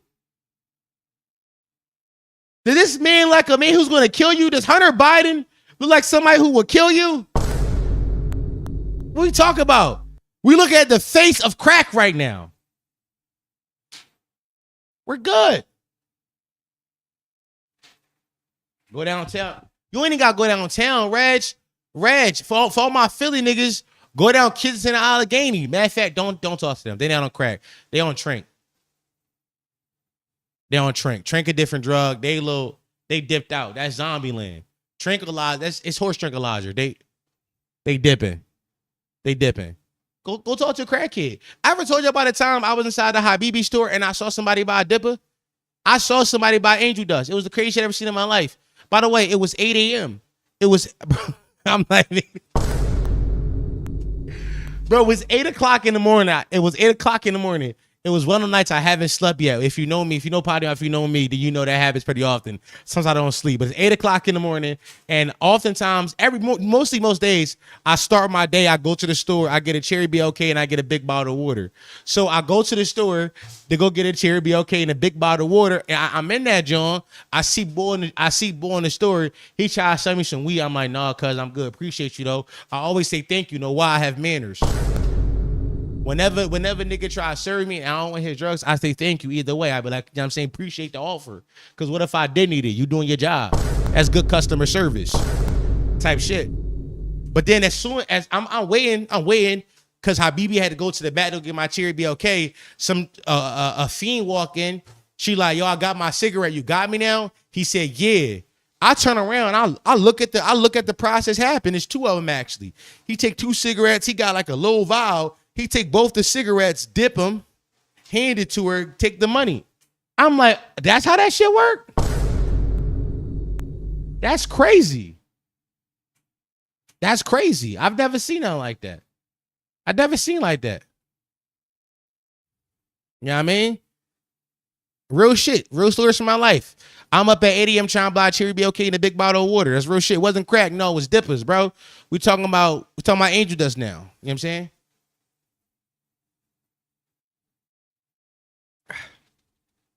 Here's what I appreciate about that drug deal. Here's what I appreciate, because I never sold dippers. PCP. Yeah, here's what I appreciate about that. Embalming fluid. Here's what I appreciate about the drug deal. I sold drugs, not all of them, just a few of them, weed and Adderall. I think I sold like a couple of, I'm not gonna sit on myself too crazy today, but you mean? I never sold dippers or never seen dippers get sold before. That's my first time ever seeing it happen in real life. I knew what it was, and here's what I thought. I thought the guy who sold the dippers walked around with the cigarettes pre-dipped, which I always thought that was an inconvenience. I said, who wants to walk around with embalming fluid just inside like a doggy bag? That feels inconvenient. What I learned was he walk around with it in like a, for my niggas from the trenches, you know, like the Muslim oil joints, like the roll-on joints. Imagine one of the roll-on joints without the top on it. They walk around with one of them and just dip the cigarette in it. So you can buy your own Lucy and bring it to the nigga who sells the dippers. It's a real thing. Real thing. Real thing. Real thing. Also while I'm here, I tell y'all a quick story. I don't think I told this story before. Maybe I have. Back in the day when I used to sell weed to high schoolers. Yeah, I mean, so currently in Pennsylvania to buy tobacco, you got to be the age of 21. But when I was outside, it was 18. So it was a big thing. We turned 18 to go buy tobacco. So when I turned 18, I was still selling weed to like high schoolers. I dropped out of high school. I was like 18, 19. Everybody don't know this. I dropped out. When I was like 18, 19, I was selling weed to like high schoolers. And a lot of times I knew this because I used to be underage as well. I would know that they wouldn't have the money to go. They wouldn't be able to go buy their own roll up. So what I would do was I would have a roll up for them. Like I would sell them the weed for a roll up. I would sell the weed in a roll up. So let's say I was selling Nicks, which I sold some Nicks. If I sold Nicks, I'd be like, yeah, I got backwood too, $7. Upcharged him on that joint. Made it $200. Yeah, I mean, I was getting over young boys. By the way, you can, yeah, I mean, you can get at back in the day, you can get a pack for $1. But I knew that some of them didn't want to go through the hustle, having to find old head to go to the store. I got them for you. Go hustle, you know what I mean? You know what I mean? When I was selling weeds to kids. Real shit. This is a real thing I used to do. Real thing. I don't know if I told that story. It was a real thing I used to do. Yeah. $7 for no. This 2014 mud. No, this like 2015, 2016. 2015, 2016 upcharge is wild. They ain't have to do it, but here's what happened. So look, here's what happened. I used to sell when I said weed. I used to sell. So I'm from Uptown. I'm giving my job. I don't live up there no more. But there used to be a gas station across the street from the high school. The high school is Martin Luther King High School. I used to be in that gas station around the time the kids would get out of school and sell weed. And a lot of times the kid would be like, yo, bro, can you buy me a wrap too? And like, give me the extra $1 for a wrap. And I peeped that. So then once I got my clientele up, like once I got everybody numbers, I stopped hanging at the gas station because I had everybody numbers. So I'll be like, yo, just text me. They would come to my crib. They'll come to my back door. And when they come to my back door, I would be like, yo, bro, you fucking need a roll up too? I got you in a roll up. Real shit. Real shit. Real shit. Selling weeds outside in Martin Luther King High School trenches. This is real shit, yo. It's real shit, bro. Yeah, man. Identifying a gap in the market. It was real capitalist shit I was doing, though. Yeah, I mean, Dom had fiends. I did not have fiends. I had 16, 17-year-old kids who wanted to buy weed. Yeah, I mean, and I was just like young enough for them to buy weed from me. That's when I'm like 18, 19. Yeah, I mean, I stopped serving high school kids by the time I was like 21 now. That's when I stopped. MLK, the worst high school in the Biddy? I don't know about that. No fiends, just teens. That sounds worse. But all right. Enough about me. Enough about me selling drugs to teenagers. That's such a weird tangent for me to get on, bro. I am the nigga who would get on the I used to sell drugs to teenagers tangent though. That is definitely who I am. Yeah, you know what I'm saying? It is what it is though. All right. Next topic, chat. Can I just reiterate my hate for swirlers for a quick second? I need to reiterate my hate for swirlers. So, the season finale of Love Island happened 2 weeks ago now. First of all, I'm very excited for that. Can I give them that? Shut up! Be quiet before you get exiled. I'm so happy they're gone. I'm so happy that all those people are gone. I'm so happy that Love Island people are gone. But guess what? They're not. They're not. That shit stank, don't it? They are still on my timeline. There are 4 different communities I see from Love Island. It's Love Island Uncensored. It's Huda HQ. It's Come Here Cream, which is just a Swirlers fantasy, which is the one we're talking about today. And there's another one. But the Come Here Cream one is my least favorite one. Because that one is dedicated to Nick Olandria. Olandria being one of the sexy women I've ever seen in my life. And Nick just being a white boy that they want to fuck. So I've been trying to. I don't know how to get out of this. I don't know how to get out of this vortex. I wish I knew how, but I keep seeing their tweets. And I saw this one, and I almost threw my phone across the room. Here's what I saw. They have one job for Halloween. So this is Nick and Olandria. This is Nick and Olandria, right? And for Halloween, they want them to dress up as the couple from The Little Mermaid. Deaf to Swirlers, yo. Deaf to Swirlers, yo. Deaf to Swirlers. Deaf to Swirlers. That shit stank down. Bro, here's what pisses me off about Swirlers is that they've completely removed all autonomy from these two people. From this white man and this black woman. They don't see them as real people.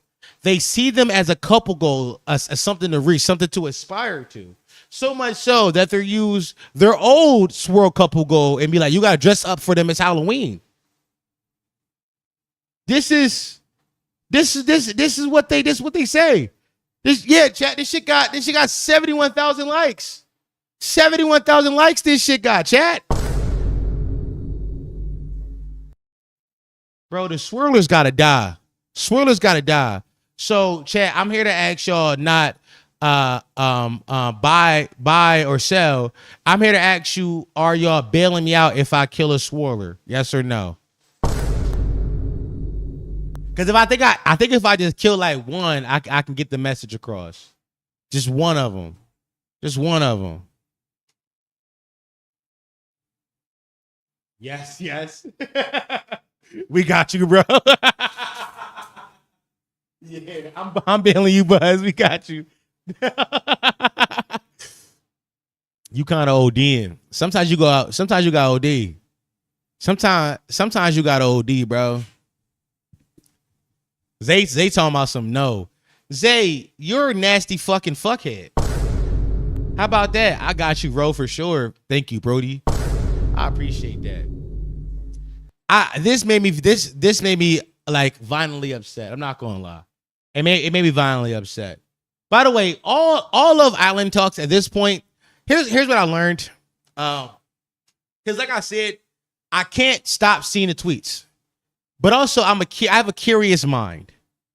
So I don't want to see these tweets, but then I see them and I get fascinated with like what kind of person is obsessed with these things. I get fascinated and I'm like, what's going on? There are people beefing. There are people beefing about this. These are normal people who are on a reality show beefing about like, oh, my fave get more views when they do when they do an interview than your fave. That's a thing that happens, brother. And I'm like, I'm seeing it and I get upset. Like I'm like, what? Why is a stat for you? For you, like, why is it like people are like tracking who each other follow? Like apparently somebody unfollowed somebody else. And that was like big nudes. Over a dating show.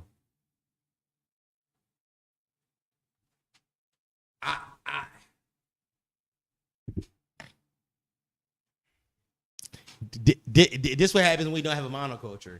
Inside my monoculture, first of all, inside my monoculture, we're fascists. Nobody gets to choose what they watch. I choose everything inside my monoculture. In my monoculture, none of us will watch that piece of shit show. That piece of shit show would be canceled. Like the Colbert Show. No bullshit. No bullshit. That's how I'm carrying it. That's what I'm getting off. Let me see what else I got. We're almost been going for damn near 2 hours. We're gonna end this soon because I do got to do the pod tonight. Which I'm not gonna lie. I feel good. I did Adderall today, so I'm feeling like, you know what I'm saying, I'm keeping the I feel great. But to move on to the next thing. So The next thing I want to talk about is this thing I saw on the timeline, and it's something I've been thinking about for a while now. Honestly, it's something I've been like thinking about. I think there's a conversation to be had here. This conversation can lean a bit red pill, but I promise I won't lean red pill. I promise I won't. But I do think because my audience is mostly men, I think I should have the conversation. Just so I can have, a record of me speaking about this thing on the internet. So I saw this video floating around this weekend of this. The tweet says, why are so few young men approaching girls now? Massive shift underway. We have 8s and 9s, which, you know what I'm saying? This is inherently misogynistic language. Inherently dehumanizing when we start talking about numbers on people. But for sake of conversations, let's do it. Massive underway where you have 8s and 9s yearning to be chatted up. They get dressed up and all for nothing. And here is the video of the young lady. I better pay attention to me tonight. I'm so fucking sick of this shit. Oh my god. Touch a boob, buy a drink. I mean, it's like very fucking simple. I better pay attention to me tonight. So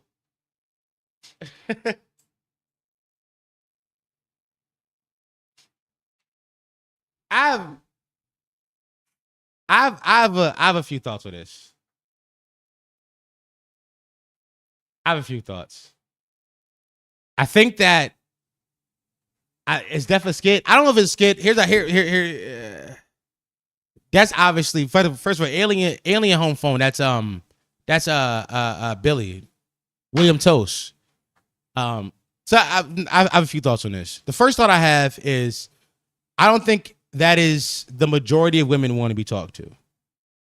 I think it's always been a subset of women. Not the majority. I think there are tons of them, but not majority of women who want to be chatted up and talked to outside. That's some of them. Most of them just don't want to be talked to, or they want to just do what we do. I think most women want to do what men do. Damn, he bad all night. Like, if we're being honest, the only difference is between a woman, damn, he bad, is a woman know that she don't gotta say, damn, he fine. She can just shoot him looks, and to her, that's enough for you to get the message of like, oh, I'm about to come. Oh, he's gonna come talk to me. Like, obviously. So that's beside the point. But no real shit. Listen, the homegirls will tell you they'll be in the club like, yo, he look good. And instead of like approaching, they'll just shoot him a look. They'll shoot him a dagger. And to her, that's enough to be like, okay, he should come talk to me now. I looked at him. I do think the problem is. Here we go. Money talk. Here comes the money. I do think the problem is that some of you niggas just don't have sauce or riz. Right? Some of you niggas don't have sauce or riz. So you don't know how to approach a woman without feeling creepy. Because the argument would be, I'm scared to approach girls. I don't want to be scary around a woman. I don't want to scare her at all. So I just don't approach at all. And to be fair, if you don't have riz, I'd rather you just not approach women at all and not scared of us. Not scared of us. But I do think there is a respectful way to like approach women and like get turned down respectfully and not lash out.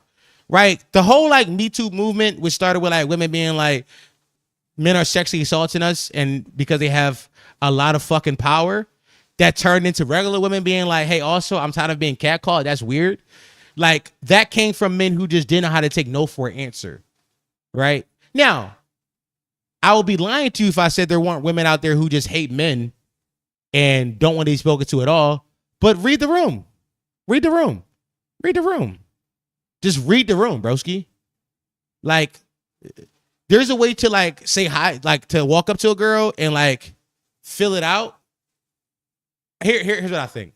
I think that more men need to try the neutral approach. When you walking up cold talking to a girl, I think more men need to try the neutral approach of not being overly flirty or overly friendly. Just a neutral approach. You're like, hey, can I tell you for a second? And she stops and look at you. And be like, hey, I'm such and such. What's your name? Just do a more neutral approach. Just do more neutral. Don't lead with riz. Like, Just don't lead with Riz. Because leading with Riz and she don't like you is creepy. I don't know. I think all this is overblown. Man, men just get a rejection. By the way, I don't think it's nothing wrong with being afraid of rejection. I don't think it's nothing wrong with being afraid of rejection. But for all my niggas who are afraid of rejection, let me give you a little pro tip.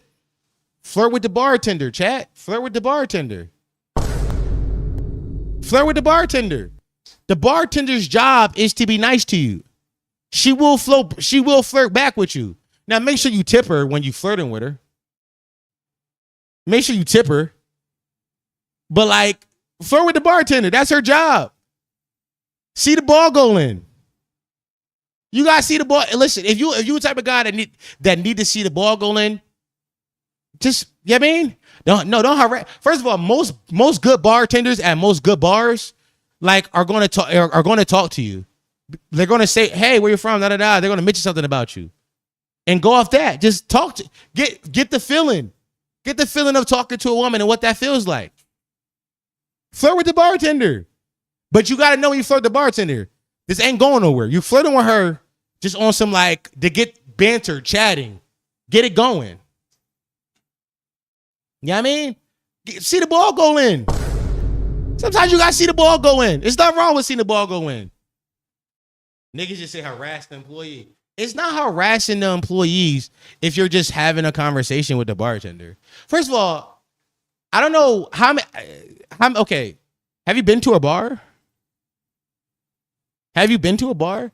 Every bar I've ever been to, and this is not me being I'm not just like some super fun nigga that every girl's talking to. Here comes the money. Here we go. Money talk. Here comes the money. Thank you, Billy. I don't have anything to say. I just want to support Brody. Thank you. William, cheers. It's not about so here I'm saying. Every bar I've ever been to, the bartender will have a conversation with you. They will chat you up because they know if they get you chatting, you're order more drinks, and you ordering more drinks means that you will tip more. Like, they do that. That's like, bartenders are some of the best social people of all time. Like, that's their job. Like, so you flirting with them with the idea of like, I need to just talk to a girl, get the ball rolling tonight, see the ball go in the hoop. I need to hear somebody laugh at one of my corny jokes. That's not wrong with that. It's not wrong with that. It's like, you know what I mean?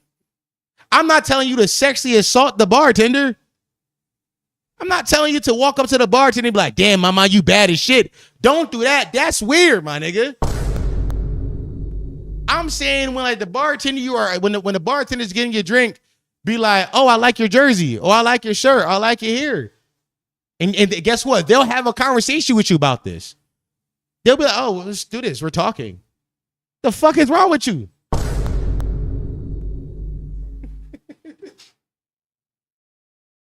Like,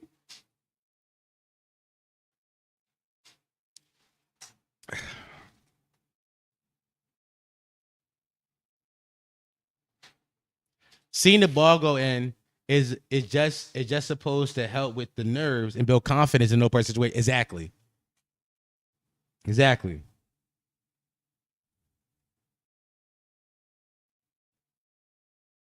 Dom finally cooking. Finally, it's crazy. That's not crazy. Also having a homegirl with you doesn't hurt neither. No. First of all, I think going outside with women, period, is always a good job. Going outside with women never fails. You gotta realize that there is something to you being outside with women, or women finding you attractive, or women finding you like socially acceptable to be around, that other women will take note of that and think, "Oh, he's cute." Like, that's a thing that happens. Like, if you're just outside with women, that's normal. Dom fine as fuck. Taylor says you see it. Both boys and girls are flirting right now. Who said I'm not fine shit? Who said that? Fuck my body. Who said that? Type shit. You know what I mean?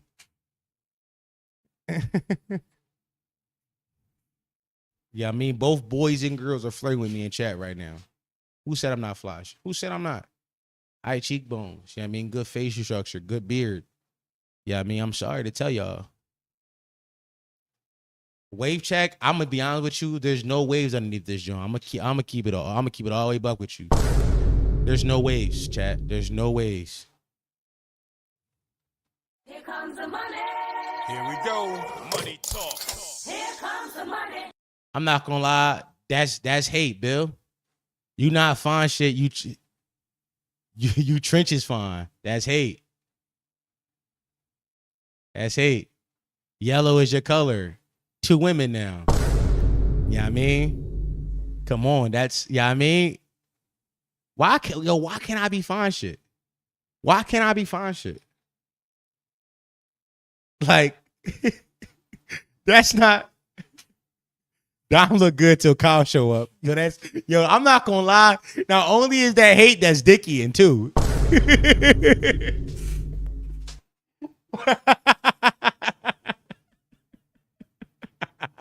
Not only is you hood cute is crazy though.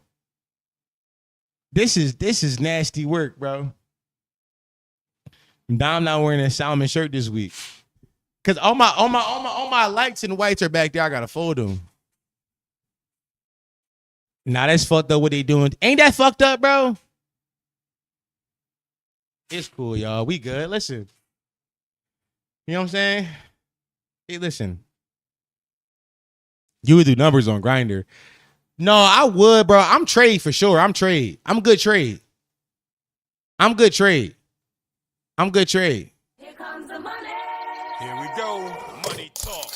Here comes the money. Whole time Billy would glaze A and VC colorism. He's a colorist. He's a known colorist, yo. He's a known colorist. It is what it. Some niggas be colorists, bro. That's the humble. I'm shaking my head. We all stay tuned with Dom stand up on stream. Is Dom Trump not abysmal? Yo, she been trying to get that over for weeks now, yo. Taylor been trying to get this shit over.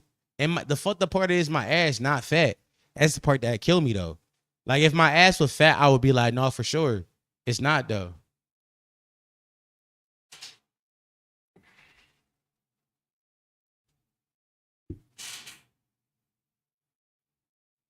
Tight shit. All right. One more topic. I'm not doing no more bean bokers. I think 4 and I might talk about this on the pod tonight because I do have the pod soon.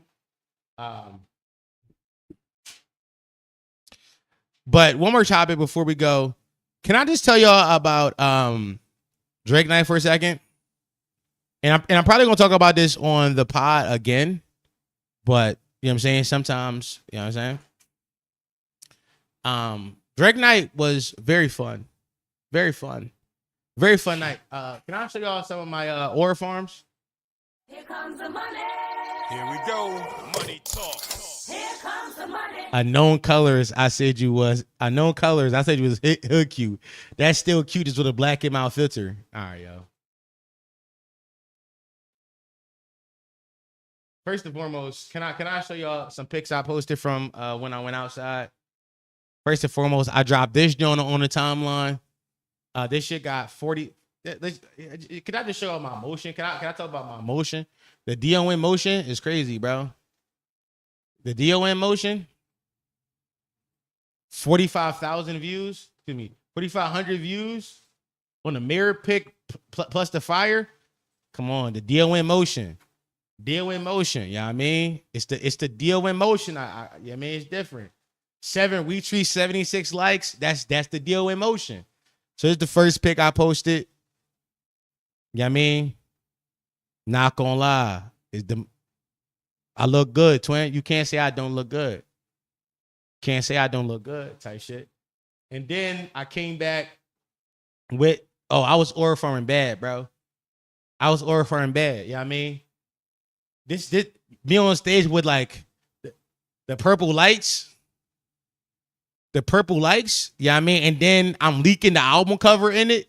Also, I'm hitting too like nobody, like anybody cares. Being a niche internet personality has its perks. By the way, that's the name of the tape. Niche internet personality. Yeah, yeah, it's different. Yeah, I mean. Also, DON Motion once again, 8,000 views, 62 likes, 12 retweets. Yeah, I mean. By the way, Billy said, yo, Lito Orange Farm in the IG. I'm here for the late night unhinged tweets and occasional bangers. Billy said I'm fine shit, chat. That's what he said. He said I'm fine shit. He said I'm fine shit. He said I'm fine shit without saying it, bro. He said I'm fine shit. It's cool. But yeah, no. So Drake night was I don't know where my chat just went. Drake night was really fun. Here, I'll say this. Just two quick thoughts before I go. First things first. The internet's a real place, but don't fall for mass hysteria. Do not fall for mass hysteria.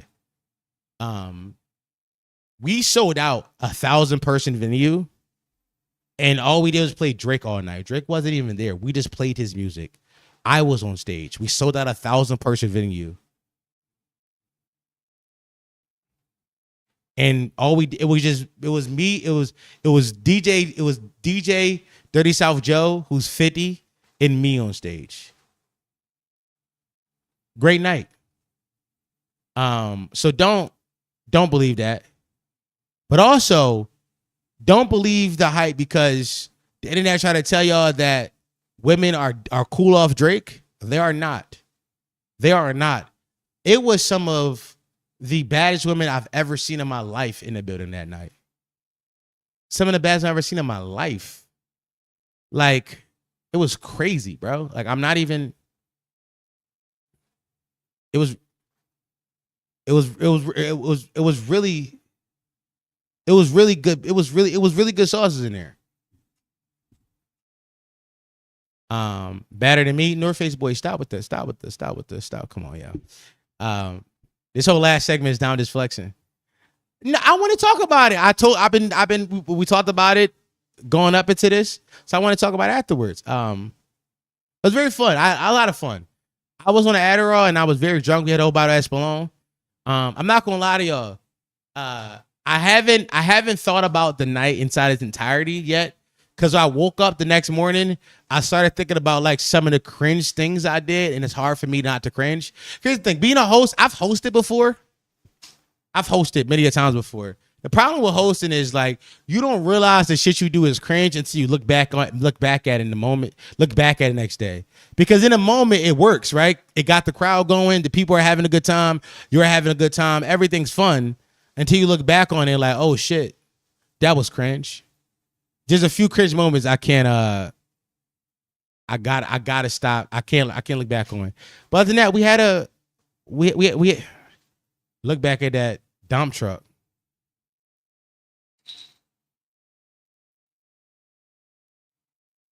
You ain't thorough. Fuck what you doing, yo? Relax. I won my games, by the way, Dom Sharpe. I can't mod you in here yet. I got you. I got you next stream. Dom going to end stream on you. Y'all doing a lot. Let them, yo. They're memeing, bro. They're memeing. Let them meme. They're listening still. They're just memeing. That's fine. Sometimes they meme. I get it. It's a chat. Chat's meme. But yeah, no, I had a lot of fun.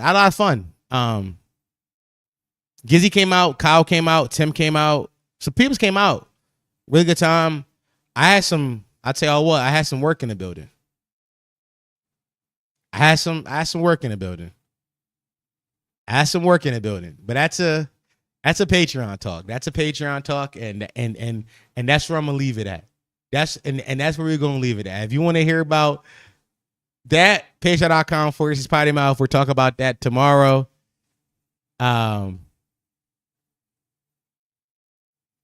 So yeah, no. Appreciate everybody watching the stream.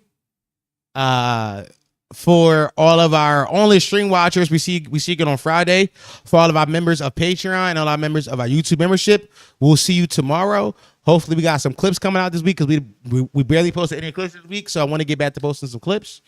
W stream. Appreciate everybody. Here we go. Money talk. Shout out Rodney. Appreciate you, Rodney. Little money extended. Appreciate y'all. All right. See y'all boys in the next one. Bye.